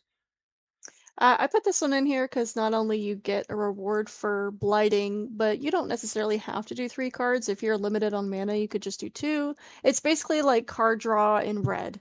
You know, red doesn't notoriously get a lot of card draw. So if you are playing the red-black blight deck anyway, you're gonna play this card because you're Yeah. gonna run out of gas. So you need to be able to kind of refuel and keep your engine going. So. Yeah. Yeah, and when you do choose to do the 3 cards, and those 3 cards are lands, you're gonna be like, "Thank you." Yes, Yeah. you're gonna be happy about that. Yeah. On that point, remember to play cards like this before you drop your land. Yeah. Because if you reveal a land, you can play that land from the revealed and then hit your land drop later with the one in your hand. Enraged Flamecaster, 2 and a red for a sorcerer with reach. Here's one of the elementals that care about mana 4 or greater, deals 2 damage to each opponent. So imagine adding this with like the Lasting Tarfire or the Mischief, just another effect. In Reach, we've already seen several fairy flyers. We had a lot of flying in the last set, in Avatar: The Last Airbender. What are your thoughts about flying in this set? I mean, there's definitely not as much for sure. Yeah. Um, It does feel like strangely, a much more grounded set. There's no like big flyers other than Urdu. and the dragon, And yeah. So it's both definitely mythics. So right. All right. Yeah. This next card, I know who added it because someone else didn't want to add it. Hate this card. Goat Nap. you know why I added? Here's why I added this on the list.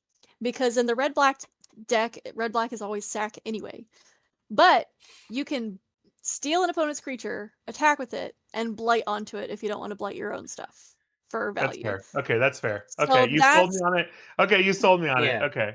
That is Okay. specifically why I put it on the list, because let's say you have a bunch of creatures. I don't want to blight any of these right now. Like, I need these blockers, I need this creature. I already have so many -1/-1 counters, I can't do anything. You can steal someone else's stuff, blight onto it, kill it. So Okay. I like this. I like this. Yeah. Because my argument was stop printing active treason, please.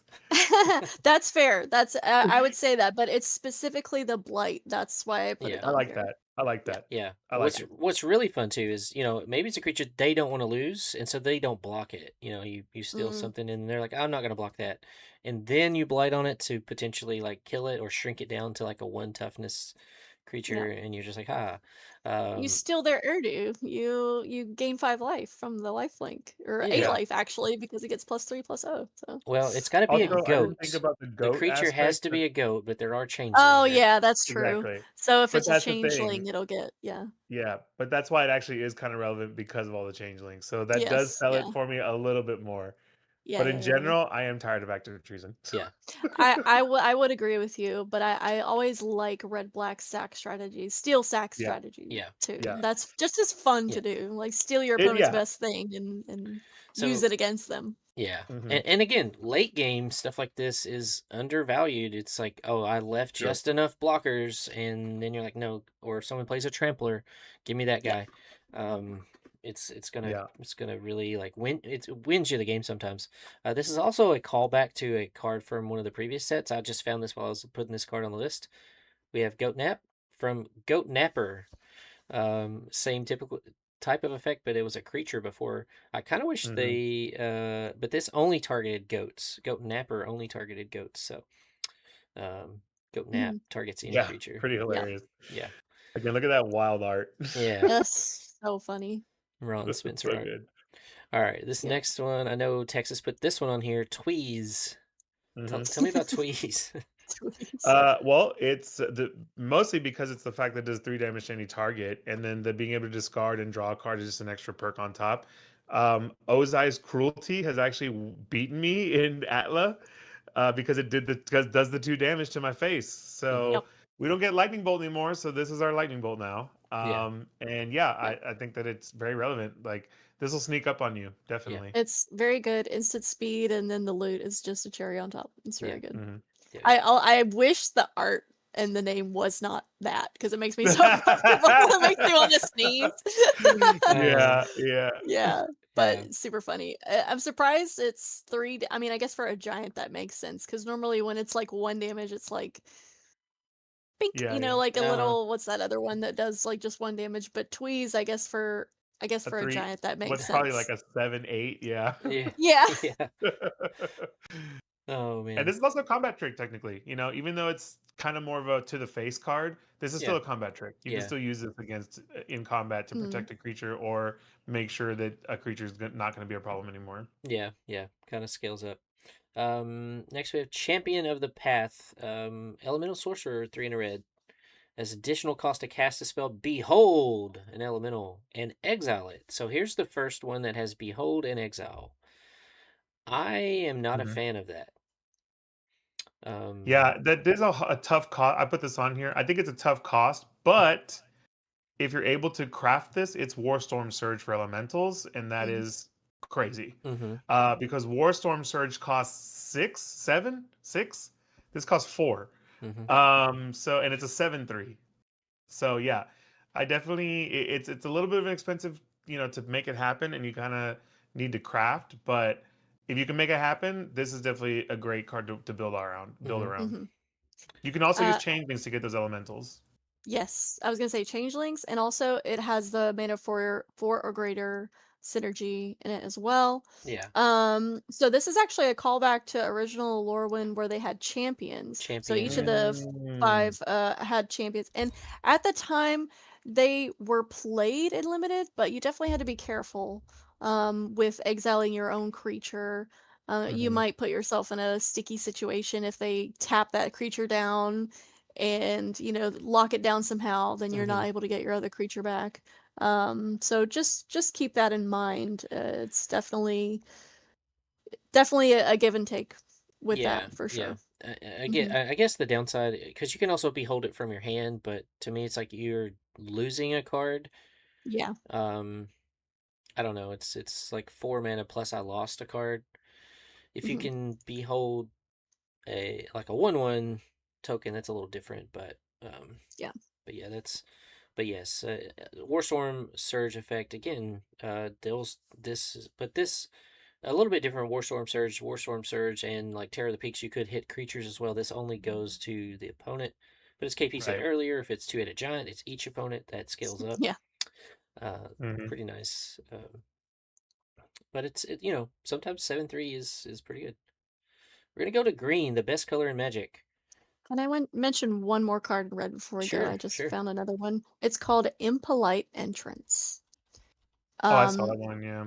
so basically, I love cards like this because it replaces itself in your deck.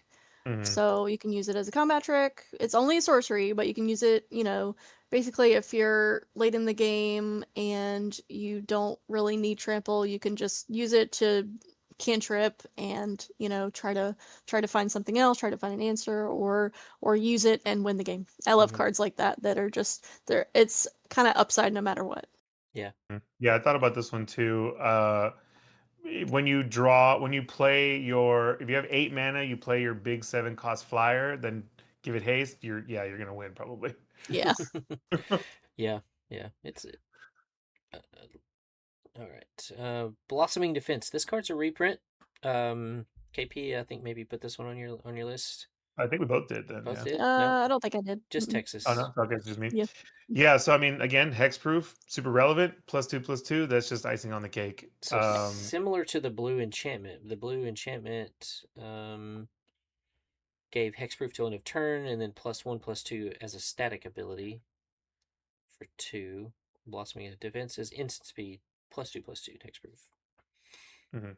Yeah. Yeah, again, just really good green to protect yourself or push through that extra damage.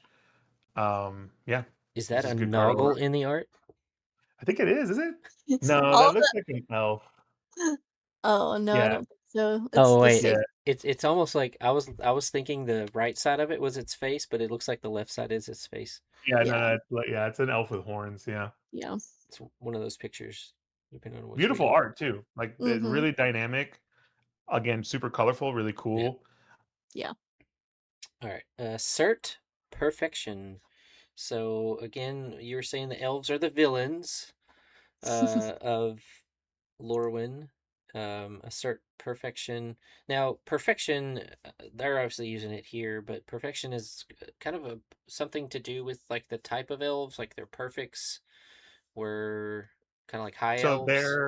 they're fascist in that they have like super crazy beauty standards, like what they think is beautiful, Mm-hmm. and Mhm. they assert that dominance across the plane of Lorwyn. So Yeah. they also have what they call eye blights, which is like that's disgusting. I can't even look at that. Yeah, we used to have a card that was like Eye Blight Massacre, I think it was, where the Right. That's non-elves. that's Yeah. that's genocide. It's actually what that card basically Yeah. is. Well, Yeah. Yeah. yeah, this card where non-elf creatures got -2/-2 from a Yeah. previous hit. Yeah. All right. So anything that's not an elf, they hate and think is Yeah, disgusting. it's an And eye blight. Yeah. if you lose your horns, I believe, you're also considered disgusting by them. Yeah. Gotcha. So, So I put Assert Perfection on the list because I love cards like this where it's not a fight. It mm-hmm. just deals damage equal to Yeah. its power, which is really cool. I hate like fight spells because you can Yeah, I don't really like like get blown out. And you can get blown out by this too, but it's just a little less likely. And there's a lot of big creatures in green, so it's just removal in Yeah. green. So Also, are there these type of effects are really good with Death Touchers. I'm not sure if there's a lot of Death Touchers in this yes, set, but there's a any few. Yeah. anytime you Mhm. have a spell that lets you deal damage, look out for like picking up a Death Toucher or putting that in your deck because you can just one Death Touch damage is lethal. Mhm. Bloom Tinder. I put this in here because Bloom Tinder got a reprint, and Bloom Tinder's going to be in standard. Mm. Bloom Tinder is a classic commander staple if you're in green and you're playing multicolored. We have a new keyword, I guess, Mhm. for this type of effect called Vivid. For each color among permanents you control, you get some effect or ability. In this case, you get mana of those colors. Um, if you're playing, typically you play Bloom Tinder in like 3 colors, but it's viable in 2. You know, a 2 mana that makes 2 of your colors is also good. Mhm. And as we mentioned, also if you're playing like hybrid colors, so maybe you're playing like Golgari, blue and black, and you have like an Abigail in there. It's technically 3 colors now. You have blue, white, and black. Yeah, Um, also Bloom Tender I didn't realize was rarity shifted. That's interesting because it's a Yeah, rare it's a in mythic. mythic, Commander. yeah. It's a Yeah. mythic now. Yeah.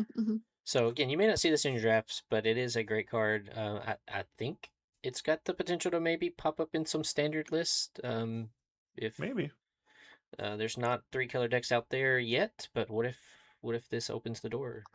Yeah. Mm-hmm. I feel like in limited, I probably would not play this except to flex on my opponents. It's not a pack one pick one. That's definitely not. No, it's Yeah. if you're playing 3+ colors, if you're going crazy, if you're going for the vivid deck, then Yeah. yeah, definitely. Mhm, But mhm. Not a pack one pick one on Arena. Pack one pick one in person because it's going for like $20. because it's 20 Yeah, bucks, yeah, yeah. yeah. No, yeah. Like take it if you need Yeah. one for sure. Yeah. Yeah. If Yeah. you Yeah. want it and you need it, but don't build your deck around it. Yeah. No, yeah. Yeah. All right. Uh, Dun Doolin Weaver. Kithkin Druid, one in a green. When this creature enters, if you control three or more creatures, so it counts itself. Return target permanent card from your graveyard to your hand. So it's a new Eternal Witness effect. Mhm. But 2 mana instead of 3, but you have to have 2 other permanents or creatures. 2 other creatures. You have to have 3 Yeah. creatures. Mhm, mhm. Yeah, just a solid green card. Again, late game, you get back your best thing, but you're only targeting permanents. You're not going to get like removal spells. Yeah. The only reason this card is iffy for me, I would only put it in the green white Kithkin deck because you're gonna have lots of creatures. But I would hate to be in a situation where you don't have 2 other creatures and you really need to get something back. Ugh, and that would just feel really bad if you Yeah. have this in your hand. I would Yeah. rather have an Eternal Witness, to be honest with you. Mhm, Yeah. mhm. You got to Um, be a little careful with a card like yeah, this. yeah, Uh, but if you know you're going to be if you're running like 5 or 6 one drops, you could easily play this. Yeah. yeah. Yeah. Or if you're playing like that Meander's Guide, that Mhm. we showed earlier, or like getting, you can like just keep looping cards like this, have Mhm. Yeah, Yeah, multiple that's true. return Yeah. effects. So then like you don't care what dies in combat because you're just gonna get it yeah, back. yeah. Yeah, that's true. Thought Weft Charge, instant. We have a +3/+3 to end of turn. If the creature entered the battlefield under your control this turn, draw cards. That's going back to what KP said a few minutes ago. It's a cantrip, but also given +3/+3. And it doesn't care Yep. about the creature you target. It's just if a creature entered. Yeah. Oh yeah. I would say typically I wait till the second main phase to cast creature spells, but read your cards. If you have this But yeah, with effect, this one you want to cast first, and yeah, yeah, and like thinking I might use this in combat, cast a creature before combat, and then like that way you yeah. get the benefit of it. You're gonna be doing that in some of these cards anyway, because some of the cards say when a creature enters, like give this creature +1 plus whatever. Like there's a lot of the green white Kithkin cards that say that. So in that deck you might be doing that anyway, just casting in first main. So. Yeah. Gilt Leaf's Embrace, a flash green enchantment. We've seen green have flash before, but could be one of the payoffs for casting a spell on an opponent's turn. Gives trample and indestructible until end of turn, and gives +2/+0. Again, you can use this in a lot of different ways just to save a creature when in combat. I would want to use it offensively more than defensively, but if you don't want your creature to die, then maybe you hold it back. Yeah. I put it on here too because it's a common. You're gonna get a lot of these, Yes. and you're gonna want to play them. Yeah. Yes. Yep. It has flash. It's pretty Mm-hmm. good. It's very tricky. Very tricky. Mm-hmm. And it's got an elf instead of a tricky merfolk on there. Yeah, right. Mutable Explorer, rare, 2 green shapeshifter, changeling, so all creature types. When this creature enters, create a tapped Mutavault token. What is a Mutavault Yeah, token? you can. It's basically a creature land. It's a 2/2 that's also a colorless land, and you can animate it for 1. I put this on here more because 1, I think it's the most fun card from the set. Like it just encapsulates Lorwyn really well. Yeah. Second, I think this is going to be a great commander card. Mhm. This goes great with Toph and other earthbending stuff. Um, and I think if you happen to get one, it's not that bad. You get creatures, you get land ramp. It's just a fun card all around, Yeah. and it can count as a bunch of different types. Yeah. It ramps you. Has changeling.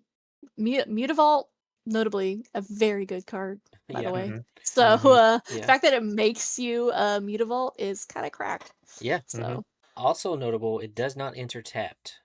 yes. The Hmm. Mutavault token enters untapped. It is not a creature until you pay the 1, so you can tap it for mana immediately. Yep. Also a good target for the resurrection merfolk, Mhm. and you can also blight it Hmm. and bring it back later to get another mutavault token. Yeah. Yep. You can also, again, Mutavault being good because you can use it to attack later. You can use it as a chump blocker if you don't need the land. Yep. It's a goblin when you blight it, also. Yep. Yeah. Yep. Yeah. Any of these cards that we're going to mention, the Eclipsed ones that let you look at the top 4 of your library, it's a changeling, so you're going Yeah. to be able to Hmm. grab it. So Hmm. Yeah, if you're playing Golgari Demons, pay 1. It's a It's a demon. demon. Yeah, Yeah. it's a it's a demon. demon. It's a demon for the It's room. a Noggle. It's a Yeah, Noggle. it's a noggle. Yeah, It's a boat. It could be a boat. It could it even be could. a Yeah, it could be anything. All right, Vinebred Brawler, 2 and a green. Elf Berserker, uncommon. This creature must be blocked if able. 4/2. When this creature attacks another target elf you control, gets +2/+1 to end of turn. That's pretty good. I put this one on here because the rate is really good, and I always really have a lot of fun with cards that say must be blocked if able, because it Hmm. really makes mind games for your opponent. You attack with this, and they're like, "Oh, am I just gonna die if I don't block this?" Or Yeah. they have to block it, but I'm saying like if there's something you really need to get rid of, or you just need to start getting through because there's a board stall. This just lets you try and get through, and it pumps elves, Yeah. which could also be changelings. So, a couple Yeah. of fun things with this would be with the Gilt Leaf's Embrace.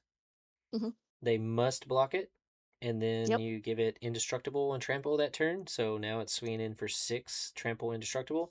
You're going to take Yep. out a creature, and then you're going to trample over, and then take out another creature the next turn. Or with the Impolite Entrance, because it is just 3 mana for this Vine Bread. So then you give it Trample and Haste. and draw a card. Yep. And so you can again surprise someone thinking that, hey, I had enough. I didn't want this to die. Well, too bad. Now you gotta. It's Yeah. got haste. It And you has have to to. be blocked, so they have to deal with it eventually. Yep. Champions of the perfect 3 and a green elf warrior. Essential cost. Behold an elf and exile it. So again, we have the exile champion style effect. When you cast a creature spell, draw a card. When this creature leaves the battlefield, return the exile card to its owner's hand. But it's a 6/6 for 4. You Yeah, I have put to. this on here because of the draw. I mean, you're Yeah. gonna be playing creature spells in this format, in this environment. Yeah. So, It's you gonna replace itself Yeah, basically. yeah. yeah. This one's not as bad. You're down a card, but you're drawing cards. So this one, In the off. Kithkin deck, you're probably gonna draw like 3 cards a turn because Yeah, they're Yeah. cheap and good. So yeah, it's just a good effect. I like cards that reward you for doing the things you're doing anyway when you play Magic. Yep. yeah, yeah.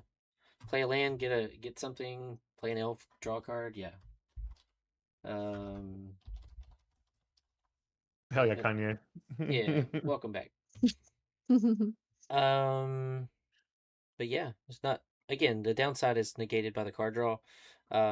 In Commander, I already played the elf that it's 2 and 2 green. Beast. Um. Can't think of the Beast name of it now. Whisperer. Beast Whisperer. Yeah. Hmm. The downside of this one is I'd have to exile an elf, so I can't cast it. That's. Let's talk about that real quick. As an additional cost to cast. So if you don't have another elf on the battlefield or you don't have an elf in your hand, you can't cast it. Hmm. So make sure if you put it in your deck, you have a good amount of elves, Change. yeah, or Okay. changelings, or changeling like we talked about crib swap those instants, because Hmm. you don't want to be late game and be like, oh, I have this 6/6, but I don't have another elf or changeling or uh, kindred spell, and you're just stuck with it. So Yeah, definitely. sapling nursery, 8 mana. Who added this card? I did. All It right. has affinity for forests. That is pretty It's crazy. not gonna cost you 8 mana. No Yeah, way. that's pretty crazy. No way. So, okay, so imagine it's turn 4. Let's just say you have, or okay, like turn 5, let's just say you have 3 or 4 forests. This is going to be a little cheaper, going to play this. Mhm. But landfall in particular in limited is so strong. Like so strong. Chocobo Racetrack. Yeah. That was a 5 mana enchantment that makes you a 2/2. Okay? This has Mhm. affinity for force. It's going to be way cheaper. Okay? And Yeah. whenever a Mhm. land you control enters, you can make a 3/4 Mm-hmm. a 3/4 token with reach. That's crazy. If you're playing green, I would play this. I would Yeah. play Yeah. this. This is a bomb. This And reminds me of the make an ally equal to the number of planes from Atla. yeah. Like, yeah, you pull this, just go mono green, and you're gonna be happy. Yeah, I would say even if green is like even if you're just 2 color and you're doing green, just make sure you have a ton of forests and Yeah. and play this, and you're Mhm. gonna be happy about it. Yeah. You make one extra token and you're gonna be up on your opponent. I promise you, they're gonna be like, "Oh shit, I lose now," Yeah. because Mhm. my opponent's gonna make a tree folk every single turn. Yeah, I agree. Like, even if you just had 2 forests and you're playing this for 6 mana, like Chocobo Racetrack was 5 mana and you got 2/2s. 6 Yeah. mana worse, but now you're making 3/4s.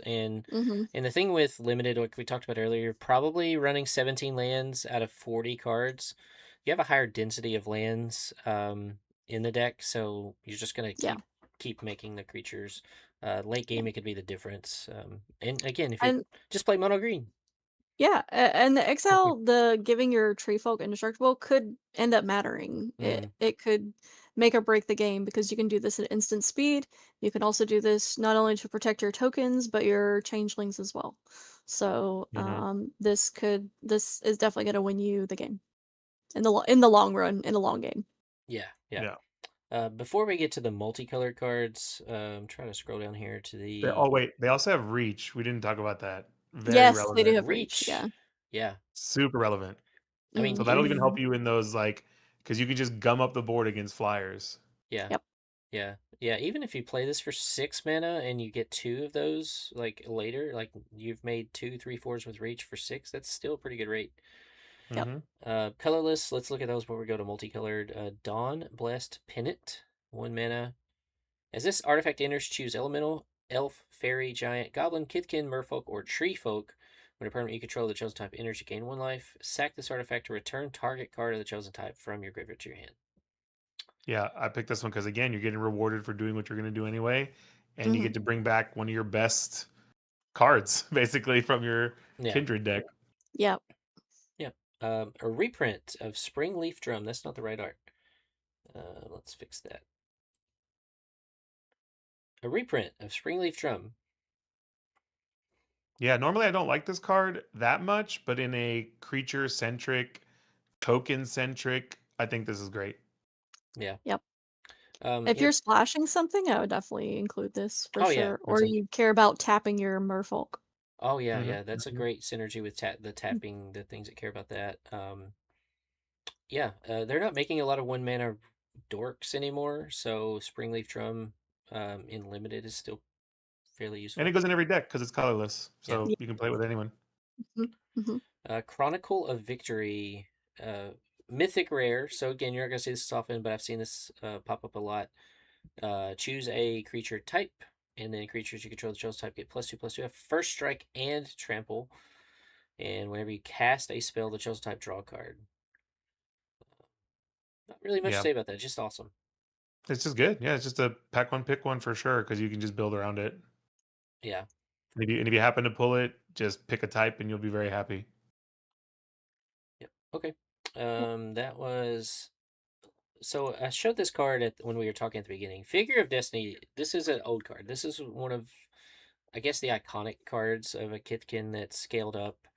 In this set, we don't have the Boros version, but we have Figure of Fable, the Selesnya version. But I just wanted to highlight we have a little bit of power creep here. Who could have Mm-hmm. figured that Figure of Destiny, you level it up to a 2/2. Well, Figure of Fable, you level it up to a 2/3. The next mode, you had to have straight colors, Boros, to have a 4/4. This you only have to have one, and then hybrid green or white, and it becomes a 4/5. Yep. Previously, you had to have all 6 hybrid colors of red or white. Now you only have to have 3 and then 3 hybrid. Now we're losing a power. We will usually used to get an 8/8 with flying and first strike. Now we get a 7/8. But guess what? Protection from each of your opponents. Dang, What? yeah. Yeah. I I What? think do it's feel also, like if you invested all that mana, then you deserve it. yeah, right? Yeah. Yeah. So it's 1, 2, 5, and then 6 more. It's 11 mana. 11. Yeah. Yeah, that's quite a bit. I think what's interesting about this too is that the artwork starts with a farmer and ends up with this crazy, and then the other one started with like a warrior and is Yeah. technically weaker at the end. Yeah. Yeah. Um, I don't know. I mean, again, that's a lot of mana, but again, late game you need mana sinks. I It's feel a like it's a you're playing bomb. Kithkin, you're gonna definitely play it. You're playing Yeah, green if you white. get it, just play it. I don't know if you'll ever get to the end of it, but just play it. I mean, even the second part is fine. I mean, Um, it's just scary. Your opponent's gonna see that and use their removal spell on it when you haven't invested any mana into it. that's So, true. Yeah. That's a I good would point. That's a I very would good not point. use my early turns to invest a lot into it unless I had no. Yeah. like I would curve out first, like play what's in your hand first. Yeah. Um, but if you have nothing else to do, then yeah, invest in it, make it a 2/3, make it a 4/5. But develop your board first before you invest in it. Mhm. This does remind me of a card that I used to love playing. This is not from Lorwyn. This was Warden of the First Tree, which was from Cons or Mhm, Fate Reforged. mhm, Mm-hmm. Yep. Um, mhm. and as you can see, like they did the whole hybrid mana and they kind of did the colors. But the final ability of Warden, what made this so strong and standard viable back then was you could do that over and over again, Mm-hmm. and Yeah. you could continue to put counters on it and had lifelink. Um, I'm not sure if Figure Fable will be standard viable, but it is pretty cool to have 7/8 protection from each of your opponents and basically just say, hey, you can't stop me. Yep. Yeah. And then protection means like they can't target it, they can't block it with creatures they control, things like that. We talked about this briefly earlier, but we didn't get into, I guess, the story. This story of Lorwyn Eclipse crosses over with Strixhaven. What is Yeah, that all about? so basically what happened was a group of Strixhaven students ended up going through a portal into the land of Lorwyn. So the story is kind of from their perspective. We're seeing Lorwyn and Shadowmoor from their perspective, like from an outsider's perspective of what's going on. And so these students basically make their way through, and the whole story goes. I won't spoil it. You should read it, but they kind of just make their way through the world, and yeah, and they're just kind of some tertiary characters that we're getting in this set instead of just being the Lorwyn characters. Yeah, Gotcha. we'll have to wait and see what secrets are in Strixhaven that Yeah. Yeah. make sense with all this. Yeah. Does anything Um, from Lorwyn go in this come back with them to Strixhaven? Don't know. Not I don't even know yet. no. I The don't secret. know. But let's No. talk about this card real quick. I'm not sure which one of you listed it, but I did. go ahead. Let's Sure, yeah. I mean, so at its base, it's a 1/1 flying first strike lifelink for 2, which in itself is really good. But you can use it on let's say they have an annoying creature on their side. You can target any creature. And it loses all abilities. So if they have an annoying one that keeps, messing with your stuff, it does get a flying counter first strike and lifelink, but Abigail also has the same thing, so you can just block with Abigail and trade. But you can also put it on one of your things. One of your things that's maybe not, you want to be able to get in for some flying damage or you need some lifelink damage, you can put it on one of your big guys and give it those extra abilities. Just all around, like, having cards like this that's just useful in multiple scenarios Mhm. is great. And you can play it in your white deck without black. You can play it in your black deck without white. So This is also Super Glam Soup Can's new vocal stim. They were saying earlier. Bird Bard. Bird Bard. Bird Bird Bard. Bard. Bird Bird Bard. Bard. Bird Bard. Yeah. Bird Bard. Yeah, great creature. Like KP said, very Yeah. situational. Like if you need to, you be careful though. If you're going to give flying first strike and lifelink to your opponent, it does not change their power and toughness. Yeah, that's true. That's true. So I would be more prone to use it offensively, Yeah. just to get myself like more flying, more damage through lifelink as well is really relevant. All right, we have Bogart Cursecrafter. We have this beautiful treatment. KP, Yeah, this is the other one. do these This is come in regular packs as well as collector boosters? Are we able to pull these? yeah. These you Yes. will. Yeah. Yeah. Mm-hmm. Yeah, so this is the other part of the Goblin or the Bogart Mischief combo. Again, Death Touch. Whenever another Goblin you control dies, that this creature deals 1 damage to your opponent. So Yeah. you put all 3 together. Oh my goodness, Yeah. you're doing like You're gonna have what? a good old time. Yeah, you're doing 4 damage. Yeah, it's gonna be Yeah. awesome. Yep. Yes, so you have the Cursecrafter, which is a aristocrat's effect for goblins. And then we've already talked about Mischief, another one for goblins. Yeah. Yeah, in draft, just being able to like put those, and again, another uncommon, like both of those cards are Yeah. uncommon. Yep.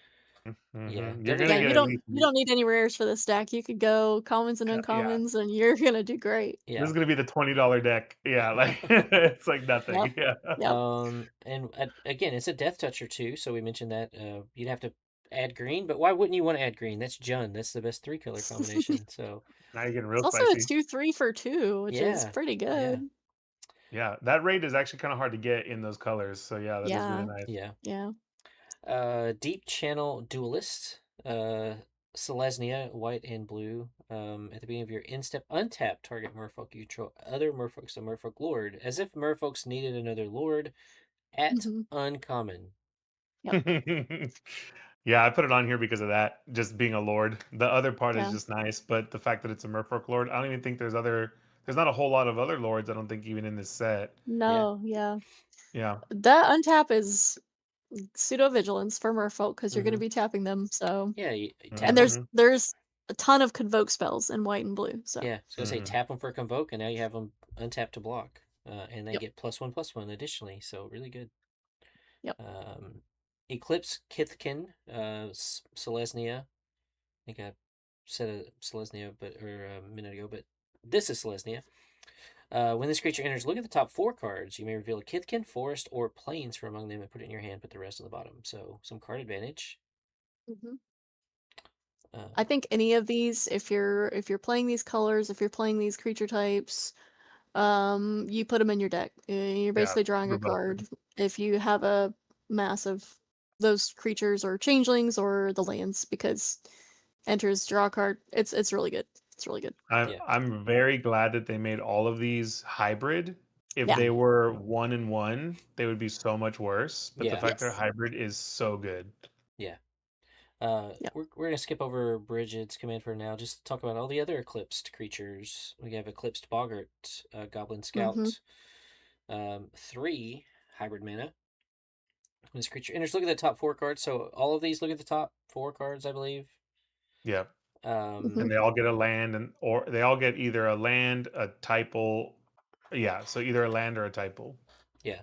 So how many games have you been in where you're like, I have a 2-color deck, and then you draw your opening hand, and it's like mountain, mountain, mountain, and you have 3 black cards in your hand. You can't cast them, and so Mm-hmm. things like this kind of help smooth out those because now you can dig 4 cards. Well, if you still don't see a swamp, you're 4 cards closer. Yeah. Hmm It's You know, probably like going to Or be you the can fifth one. find a goblin card, and you can find your bar mischief with this yeah, I was card. going to say this one might actually be the strongest one because it gets the mischief. It gets the mischief. But with these cards, so you can find Crib Swap, you can find Nameless Yeah, Inversion, yeah, mm-hmm, you can yeah. find your Mutable Explorer, yeah, like any of those cards. You can also find, I wanted to mention, there is a changeling that when it enters destroys target artifact and enchantment in Hmm green. So, like, destroy his Boggart Mischief, Yeah, yeah. yeah, Got to yeah. get that out of Um, here. You're going to Yeah, need th- and to. the hybrid mana is just like cherry on top. I think you're definitely going to want to play these. yeah, yeah. So again, that changeling, maybe you're not even playing um, the uh, Kithkin one or whatever, but you dig and you find it, and now you're like, hey, that I needed that.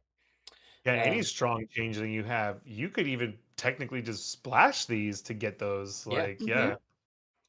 Eclipsed Elf, top 4, Elf Swamp Forest. So again, Flamekin, Elemental Island or Mountain, um, Marrow, Beautiful art. I think that elf one is my favorite. The art is the gorgeous. special, yeah. The Yeah, they're all, the special yeah, art. Yep. Um, that's pretty nice. Yep. Flamekin's a 1/4, Elemental Island or Mountain. Marrow is a Merfolk 2/3, Merfolk Plains or Island. Um, yeah, Interesting that the red one's actually the most flexible because it the only has the 2 hybrid costs in The there. one and two hybrid, yeah. oh, this one, Hmm yeah, yeah. The elemental, yeah. Yeah, that is interesting when the rest Hmm. were okay. Bridget's command. I love modal spells. Yep. In fact, there's a couple in here that I mean that we Again, they're didn't. all pretty busted. This whole They're cycle. all very playable. Yeah. Yeah. Kindred sorcery Kithkin 3 mana. I used to love Dramoka's command. It was Hmm it was Selesnya, green and white. Um, this is just one more, but you create a token that's a copy of target Kithkin you control, so you must control That's it. so good. Player creates a 1/1 green and white Kithkin creature token. Target creature you control gets +3/+3 till end of turn, and a target creature you control fights. Now this is sorcery speed, so no combat tricks. I do want to point out Prismari command from Strixhaven was the same cost and gave you 3 options. Yeah. Gotcha. Yeah, and you choose 2 of these 4. So Choose Yeah, two, now you yeah. have 4 and you get to choose. That's pretty crazy. Yep. yeah. Um, Yeah. Also, for those of you that don't know modal spells, you resolve them in the order that they are listed. So if you choose the last 2 modes to give +3/+3, that +3/+3 is applied before you fight. Yeah. So you can kind of get your creature above their power and toughness and Yep. have that applied first. Let's see. We've already talked about Noggle Robber. Still a great card. We've already talked about Doran. There's not a lot of 3-color. There's I don't remember the name of it. Do you remember the name of the elf that exiles cards? Is that a commander? Maryland. Is that a commander only card or is that in the set? No, No, it's in the so set. there's 2 3-color cards. It's Doran and Maryland Fey Ascendant. Which also is a bomb. Like, you should definitely play that card. If there's any reason to go 3-color, that's a pretty good one. Even just a flying 4/5 for 5 mana is pretty good, and then it's got upside. Yeah. Starting to exile your opponent's library, even if you never cast any of their stuff for free, like, you're playing a 40-card deck. Like, and it's enters. It's not even a cast. Yeah. So you make like a couple of tokens, elf and fairy tokens. You're like, oh, I exiled 6 cards off the top of your library. Yeah. This card is so good. Maryland's also basically the star of the set, I would say, storyline wise. Yeah. Gotcha. Yeah. Game goes long and you're playing elves or fairies, yeah, you might just deck your opponent. And bonus, you can also cast their spells. Yeah. This is if you don't have this, cry and try to remove it, and if you have it, please play it. Yeah, get rid of it you're probably fast. going to win the game. Yeah. Combat damage, like 4 or 5 flying, is probably going to get there, but still, the advantage. Reaping Willow. I put this on here because I just think it's super freaking cool. 4 mana for a 3/6 with lifelink. It does enter with 2/1/1 counters, but you pay 2 and remove 2 counters from this creature. Return target creature card with mana value 3 or less from your graveyard to the battlefield. Activate as a sorcery. I would play this in a white deck and a black deck. Yeah. I'd even splash it. I would splash this. This is so good. And it has lifelink as an upside. So can block a lot of things in the set too. Yeah. As a 3/6. Yeah, at base it's a 1/4. It's going to block a lot anyway. Ashlink's Command, another modal spell. Choose 2. Create a tokenless copy of target elemental you control. Target player draws 2 cards. You're probably going to target yourself. Deals 2 damage to each creature target. So it's a one-sided mini board wipe. Not a lot of board wipe in this set too, so yeah, there's only a couple. Yep. Yeah, and target player creates 2 treasure tokens. Yep. So, yeah, one-sided pyroclasm. Again, you could do this after combat. If you went to combat and they've blocked, and then you want to clear out the rest of their team, do that. Yep. Catharsis. We have these evoke elemental incarnations. We didn't list all of them. They're all great. Yeah. Go ahead and talk about this one. I think I picked this one, or did you pick it? I didn't. Yeah, I picked this one. Yeah. So it's whenever this creature enters, pay 2. First off, it's a 4 colorless and then 2 hybrid, red or white. Pay 2 white was spent if it was spent to cast this, create 2 Kitkin, 1/1 Kitkin. And then if you pay red to cast this, creatures you control get +1/+1 and gain haste until end of turn. The real interesting thing about these is, of course, the evoke. So the evoke is where you get to play it for much cheaper, in this case 2 hybrid mana, and then it goes away at the end of turn. So you get the effect, the ETB effect, and then it just goes away.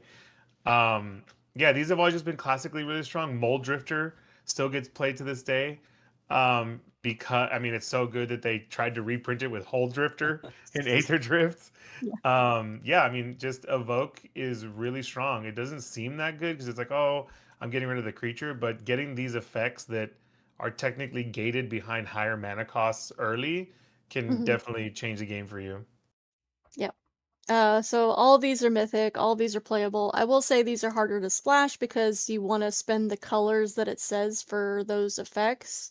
So just keep that in mind when you have these. But if you get one, I would definitely play all of them. So. Yeah, yeah. I will say I was a little disappointed. These are a little bit weaker than I would have expected because, we previously had like grief and fury and solitude and things like that. I know that was modern and it was like they were Yeah, really Mm, powerful. I don't I think think yeah. these are those are gonna. too strong. That's why these are I think weaker. so. I think they didn't want to make them too bomby and too overpowered. I Yeah, think they're I don't know. These just They make didn't me. want all of these to become EDH staple. I mean, Yeah. CEDH Ye staples. yeah, Um, or standard band, Yeah, yeah. they're very careful with that. I do want to check something real quick. So Catharsis, Boros 3/4, and we keep going back to this card. This Meander's Guide that cares about mana value. Do all of these that we've seen care about mana value, or are there any that cared about power? I I think think they're it's all all mana All value. they're mana all value. mana Okay. value. That's Yeah, probably probably because of purposeful. Yeah. yeah, yeah. Yeah. I was gonna say I Yeah. play the Terra precon from Yeah. and it cares about power, so like this would be a That would good be card. nice. This would be a good card Mm, to include in Terra, Herald of Hope, because you could go ahead and evoke it early, let it go to the yeah, graveyard, and then reanimate it and have the get it full. back. You wouldn't get Yeah. the ETB on the effects because you didn't cast it, but Huh? you could use it early. But most of the time, I don't really want to use these early. I want to use them for the full cost of 6. Mhm. But there could be Yeah. times where you need blockers or you need a +1/+1 in haste. I think the haste is really good. There are I other mean, ways to get stuff back from the graveyard, so, I was gonna say the um, tree will bring these back. yeah, so Yeah, the Reaping Willow.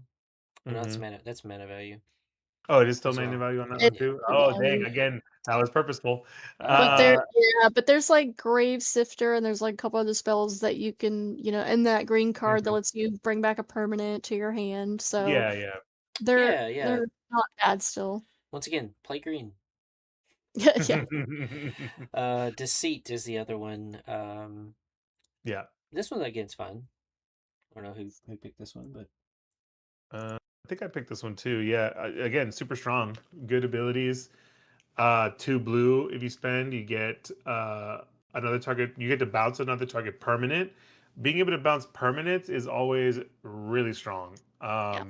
Sometimes bouncing creatures doesn't feel as good, but bouncing permanents is great. mhm. Yeah. And then if you pay 2 black, target opponent reveals their hand. You choose a non-land card from it. Player discards that card. Not as strong, but if you're doing it for the evoke cost, that's on curve and not a bad thing because you'll be able to get rid of something that's going to be a problem in like 2 or 3 turns or the next turn even. Yeah. Gotcha, gotcha, gotcha. I was just looking up a card. Not sure I spelled it right.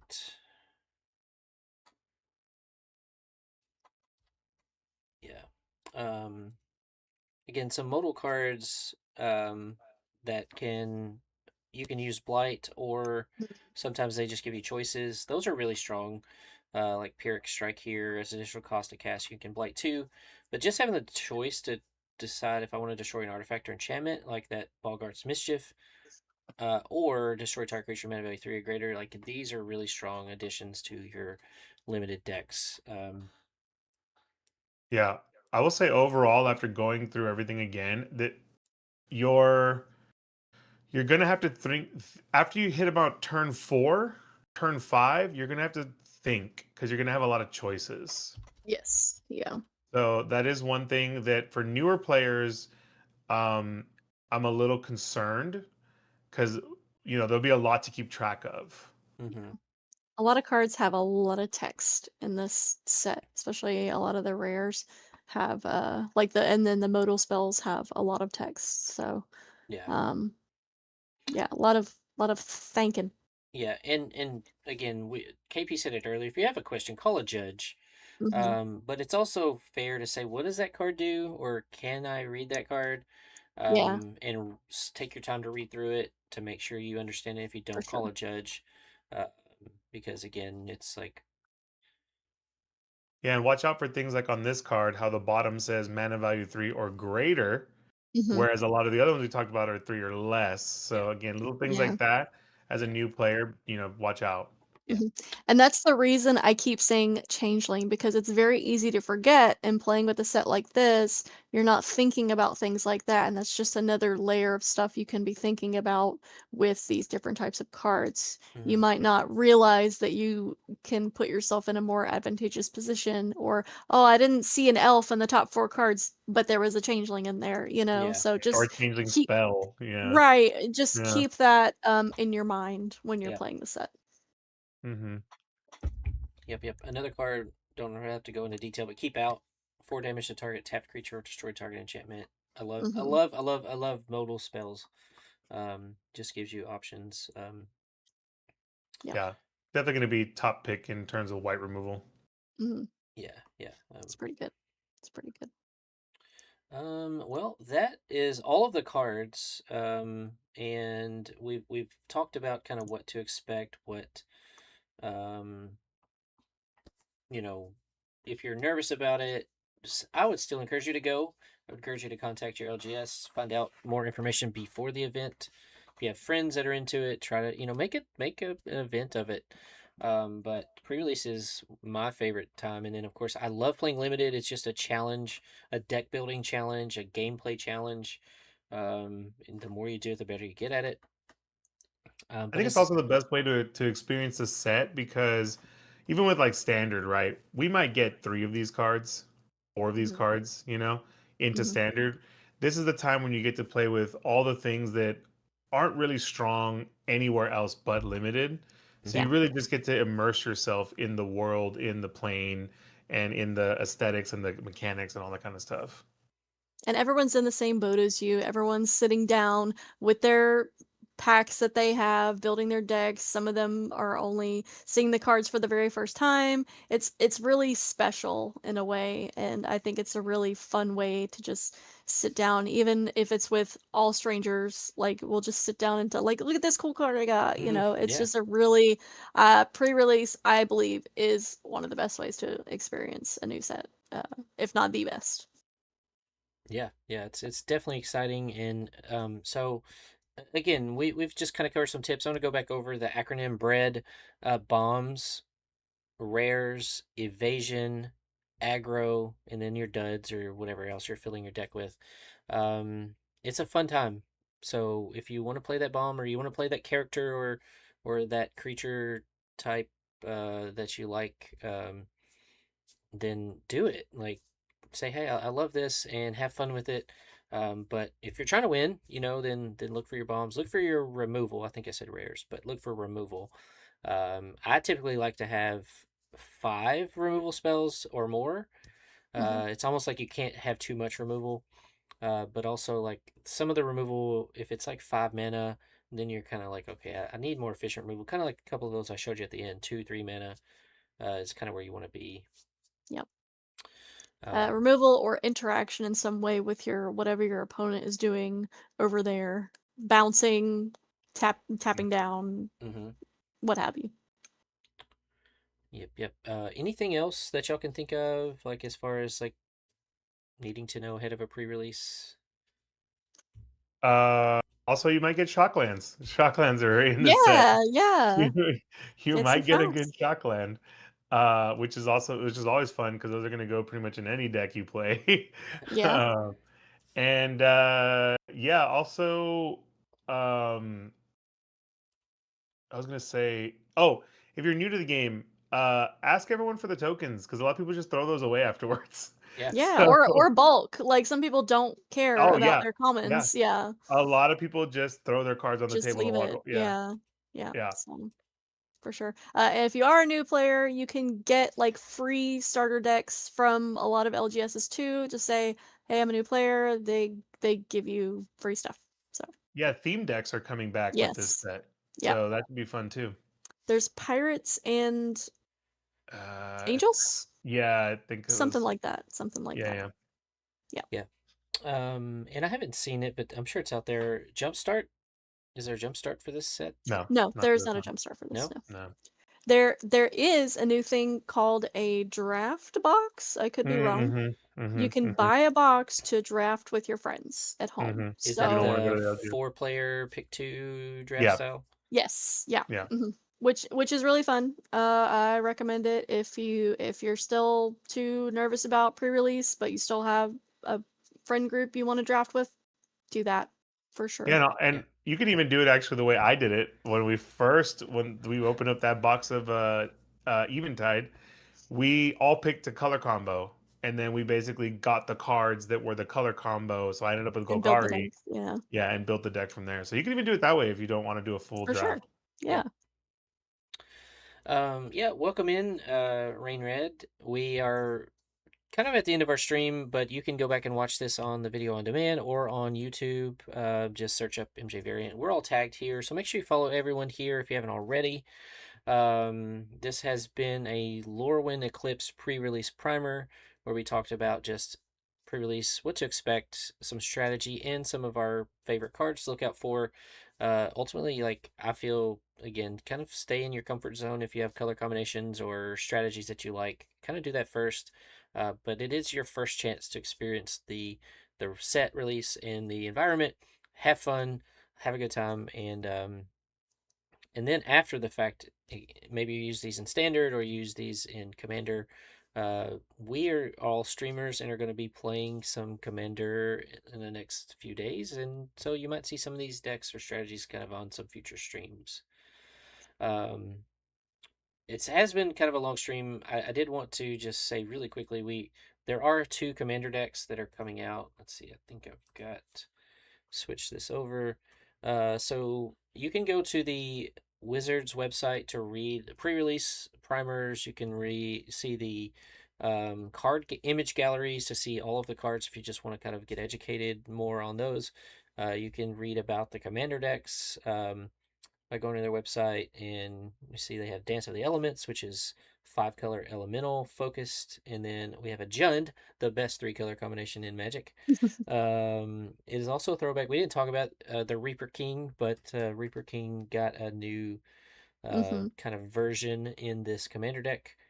I have not looked at these lists, but I assume they're pretty good. They're The pretty precons. good. They have a lot of really great reprints. I always say to like new players, especially if you're looking to play Commander, pick up some precons. Even if you are not going to play these decks, they have good reprints. It's always really good value. Um, yeah, and I've played both of these now, and they are super fun. Super fun decks. Awesome cards in there. So yeah. Yeah, Yeah, and and if anybody didn't already know this, you can also always go to MTG Goldfish, and they always with the precons tell you the reprint value and all that kind of stuff. Mm-hmm. So if you really want to get the most bang for your buck, you can take a look at there as well. Mm-hmm. yeah, and I'm just looking through this 5-color elemental, and yeah, there's lots of high mana value, but of course the whole deck theme is about playing it for cheaper. But I'm Yeah. Hmm. seeing staple cards like Avenger of Zendikar, Green Ward of Mm-hmm. Hmm. Narasa, Endurance. Selvala. Oh shit, I might just buy Yeah, it just for there's endurance. Endurance and Fury. Yeah, Yeah, yeah. Endurance and Fury, Sylvala. Yeah. Savala, yeah. Selvala, Muldrotha, Titan. It's pretty Omnath, nice. Urok, Yep. Omnath. Oh, this was cracked. I just picked up Slithermuse for my Animar deck Cream of because the of Crop the is a evoke. reprint in there. And the Hmm. Jund deck has a Chimil reprint. Oh my So, gosh, Realm Walker, Dang. Fabral Elder, like this yep. makes my heart happy because I've put these cards in my decks still. Mm-hmm. Hmm. Mm-hmm. Bane of Hmm. Progress, one of the best green creatures Yep. ever I was printed. about to play a crazy Bane of Progress recently. Yeah. It was gonna get like +10/+10. Yep. Oh, dude, that's you gotta pump those numbers up. Those are rookie numbers, man. Both of the decks. Oh my Yeah, god. cream of the crop. Both of the decks are super fun and definitely Wow. worth the money for sure. Yeah, a good starting point, but yeah, this is just a great kind Have of a look at that backing. enchantment Springleaf Parade. Have a look at that really Is that quick. here in this deck? Yeah, Yeah, it in is. the Elementals deck. Yeah. Damn, Blasphemous Act and Shatter the Sky? That's Yeah. Yeah. crazy. When this enchantment enters, create X 1/1 colorless shapeshifter tokens with Hell yeah. changeling. Creature tokens you control have add 1 mana of any color. Hell yeah. Cracked. Yeah. Cracked. Damn, playing that as a 2-drop? That's crazy. Cracked. That's awesome. Yeah, just giving your tokens alone, but then if you're making a bunch of mana and then like dropping a bunch of 1/1 shapeshifter Yeah. elementals, Yep. that's great. But yeah, the Blasphemous Act, Shatter the Sky, Elemental Distant Spectacle. Melody. That's really good too. Distant Draw a card Melody. for each Yeah. permanent. Yeah. Yeah. Kindred Summons. Like this card, it came Mm. back when we had like the dragons, cats, vampire. Back when Mhm. like Dragon and all that was printed. It was in one of the precons. And my buddy played this in his ally deck the other day.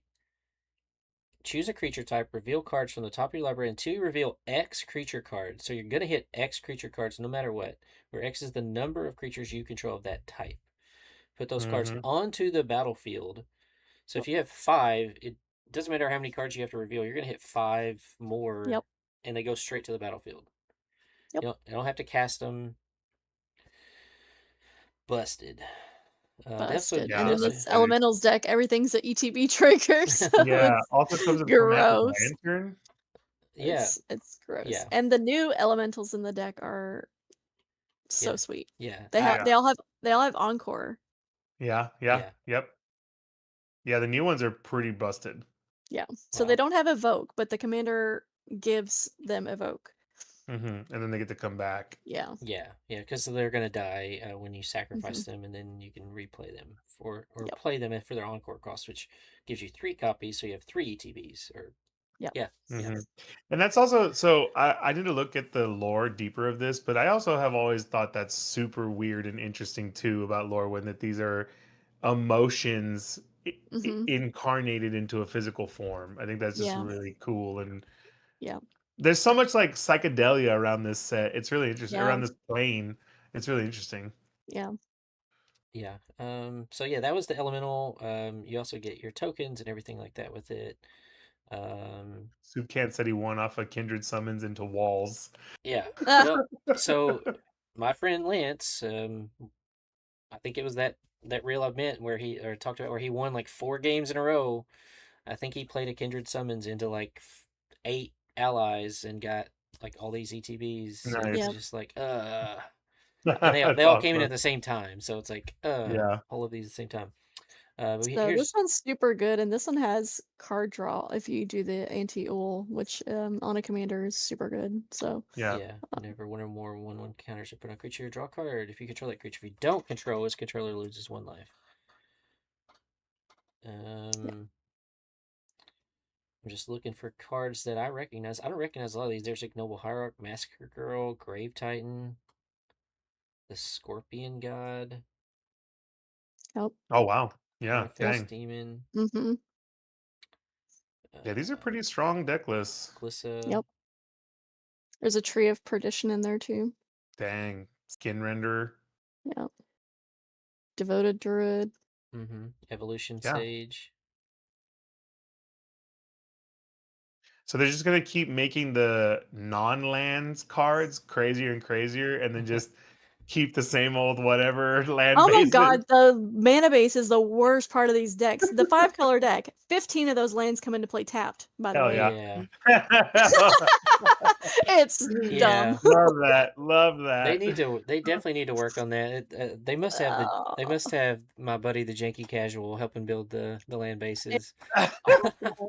Nah, dude, they're just copy pasting. What do you mean? Yeah, like 30 they're of those just- cards are copy pasted. Well, they did give us, like, in Edge of Eternities, they gave us Vernal Finn. It might have been the first time this card was printed, where, Yeah, you look, know... boom, there they go. Boop, boop. Yeah, They're copy doing paste. but they need to put Fabled Passage in every one of these precons. Oh For my real. god, please. Yeah. For real. Yeah, but... Yeah, these are cool and all, but they always enter tapped, so that kind of is not cool. If I get another temple, like, come on, man. On. Yeah. No, Temple of the False God. Not seeing Temple of the False God. Shout out Joe. They're Yeah. listening to you. This one doesn't have temples of anything, surprisingly. No, That's amazing. but it does have the bounce cycle? lands. Oh, The God. Oh, and those are but the even cycling ones, worse. there's the Archfiend of Ifnir, so those kind of Yeah. makes The sense. bounce lands, I hate. I hate the bounce Yeah, lands. I hate those too. I always take them out. Yeah. I'm actually, like, if you're gonna play a tap land, I'm actually fine with these tap lands, because The They old just- school ones. I don't like them because they make counting mana hard in my head for some reason. They just so feel I bad. don't- They just don't. I don't They play used them. to feel Well, cool. They used to feel cool. I like them because, like, let's say you play a regular Festering Thicket, right? So you're Yeah. just hitting one more mana, but at least a Yeah. bounce land, like you're gonna hit the next land drop as well. So that's why Yeah. I like these better. I get that. You know, it I can is see it. I've used them for certain strategies in the past, but I just don't use them yeah. anymore. They just don't feel as good. Also hidden tech. If you're playing MDFC lands and you have to play an That's MDFC early, true. Okay, I'll give you that. these let you return the MDFC and then use the spell side of it later and not lose That's any mana. true. That's So fair. You so know what That's else they need to reprint? Those damn MDFC spells. yeah. Mm-hmm. Those are way too Mm-hmm. expensive. Yeah. But yeah, They need to put those in commander decks. At least one or two, yeah. Yeah. yeah, start. I mean, it's a good way, really, just to teach new players. Like, again, I think they've done good with increasing the power level of these, like the synergy level, and not just Mhm. throwing chaff in there. Mm-hmm. There is still some chaff, but yeah, I think they're doing. But yeah, throw some good stuff in there, like MDFCs and Fabled Passage, and Yep. then like teach them like, oh, Fabled Passage is better than Evolving Wilds. Now I know how I should, you know. Yeah. Yeah. Plus, I would just put more out there. Like, I don't know why they gatekeep. Like, it's not so underprinted that it's an expensive land, but it's not printed enough Yeah, to be as inexpensive as it should be. Yeah. Mhm. we have 2 Planeswalkers in this deck. Mhm. There's an oft napped goat in there too. If you go up, It's so good. That card is so good. Oft Napped Goat. Where's that? Have y'all yeah. seen this card yet? No, Oh I my haven't seen god. this yet. Go up a little. It's Oft? higher. Oh It's like yeah, a I two have seen drop. this card. I was telling you about this earlier, Texas. Oh, this is the one you're talking about. But it's a commander card, so I thought this Yeah. was in like standard and or whatever, and Right. I had one or more. It's owner draw. Oh, that's pretty nice. Yeah, that is nice. yeah. You draw cards.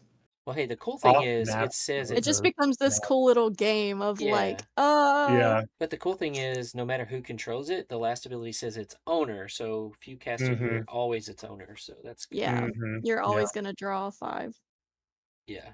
Yeah, So that's funny. That if makes it has sense because the it's a counters goat that's on. Yeah. constantly stolen back and forth. Yep. yeah, yeah, and it's when it dies. So it could die in combat as a blocker, and you'd still get Mhm. some sort of Yep. thing. Mhm. That is funny. But yeah, Chamil, Also, Planeswalkers. I'm noticing if you're looking at some of these cards, I'm noticing some cards from the set in here too, like the Tarfire and all that. So these aren't a terrible way to get some of the new cards without having to like fully invest into Yeah. a draft or into, you know. Yep. Yeah, yeah, cool. Um, looks pretty good. Besides the land base, but you know everything else. Good start. Oh, an It's gonna be a Assassin's while. Trophy in there too? I didn't even see Yeah, that. Yeah, I yeah. know. Yeah. Wow. Assassin's Trophy, Putrefy, Terminate. There's your first Wow. CDH card right there. Boom. Okay, so also this is the first time Fire Covenant has been reprinted in a long time. It has new art. Oh yeah. Positional cost. Pay X life. Fire Covenant deals X damage about as you choose among any number of target creatures. Pay X life. Yep. Mm, Yep. it's always fun. Target I love creatures. situational cards like that. And then Mhm. Commander, you have 40 life, so Yeah. Yeah.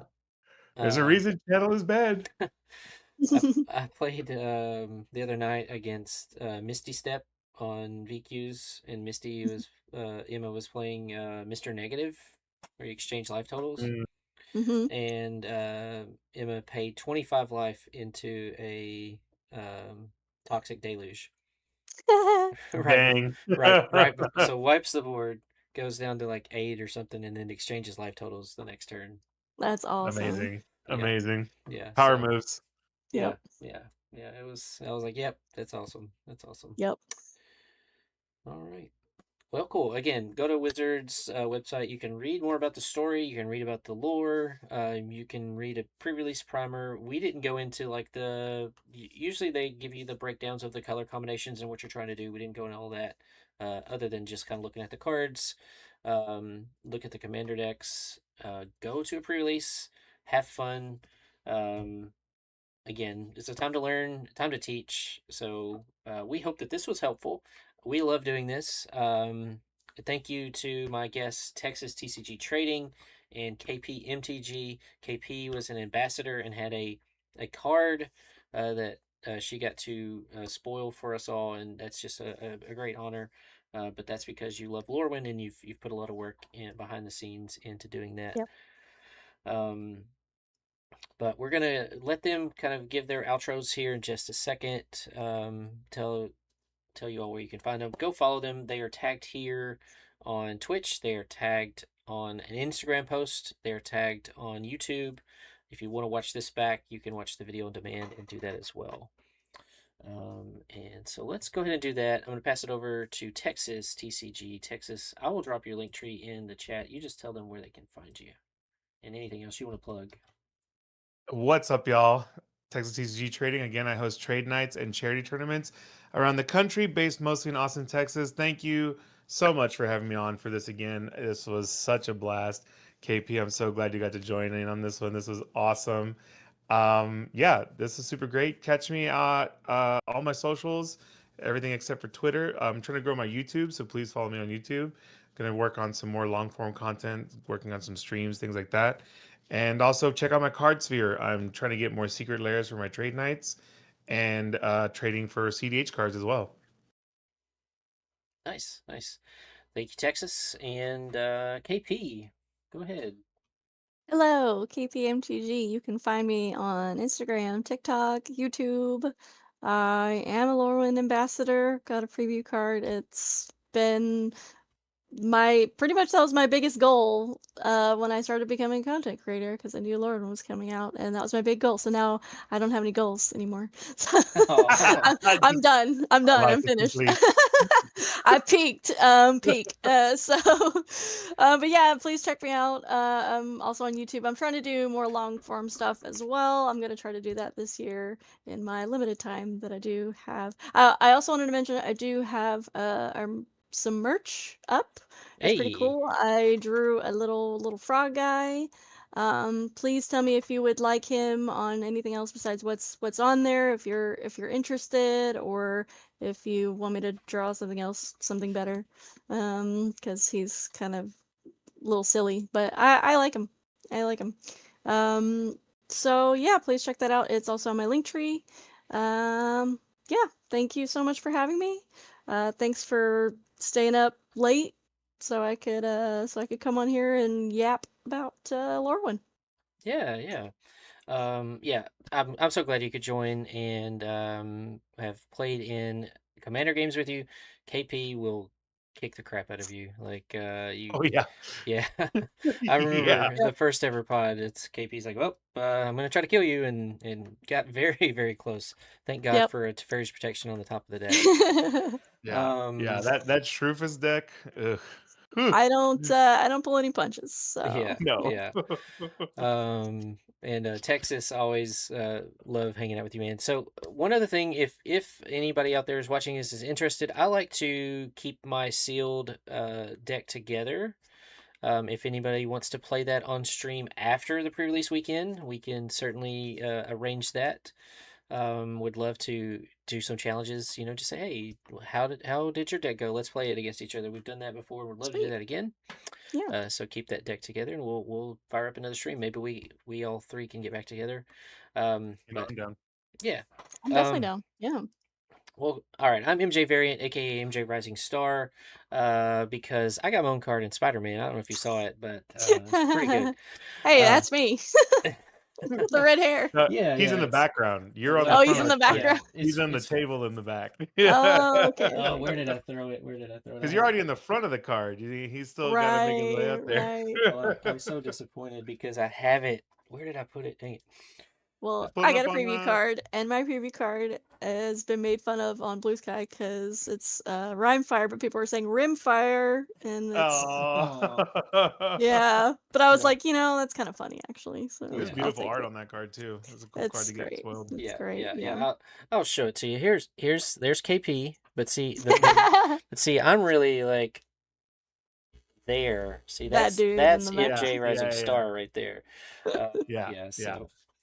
MJ and KP. I have to get you to sign one of these. That would be That would be funny. cool. Yeah. But no, I'm a member of Fast Don't Like Gaming. KP, I believe you also. That's where you're talking about the Yes. merch. You can Yes. find our Yep. merch. Check out our link tree, but it'll take you to fastdon'tlie.com. I love sharing this. Fast Don't Lie is a team of creators that we just play together and help each other and encourage each other, and we're part of a greater community of Magic the Gathering. Every Fast Don't Lie creator or artist has selected a charity that means a lot to us. You can read about that in our little bio. And if you buy merchandise from your favorite creator like KP or myself, you are supporting that charity as well as supporting us. But we do this because we love it, but also like we are giving back. So I'm also the host of Magic Junkies. So when you go on Fast Online Gaming, Magic Junkies is what I'm under. You can read about all that. But yeah, it's awesome, and we love doing it. Mine is for kids in foster care. It's adults that work with them in the court system and are their voice. Means a lot to me, and um, I'm glad to be a part of Fast Online Gaming. Thank you for everyone in the chat. Thank you for being here. Thank you for hanging out with us late. But hope that you have a great weekend. There's pretty much no one to raid into, so we're just going to end the stream here in just a minute and just say thank you. But I think that's it. I think we covered everything. Sweet. So, Peace and love, y'all. yeah. Y'all have a great night. Bye. Bye.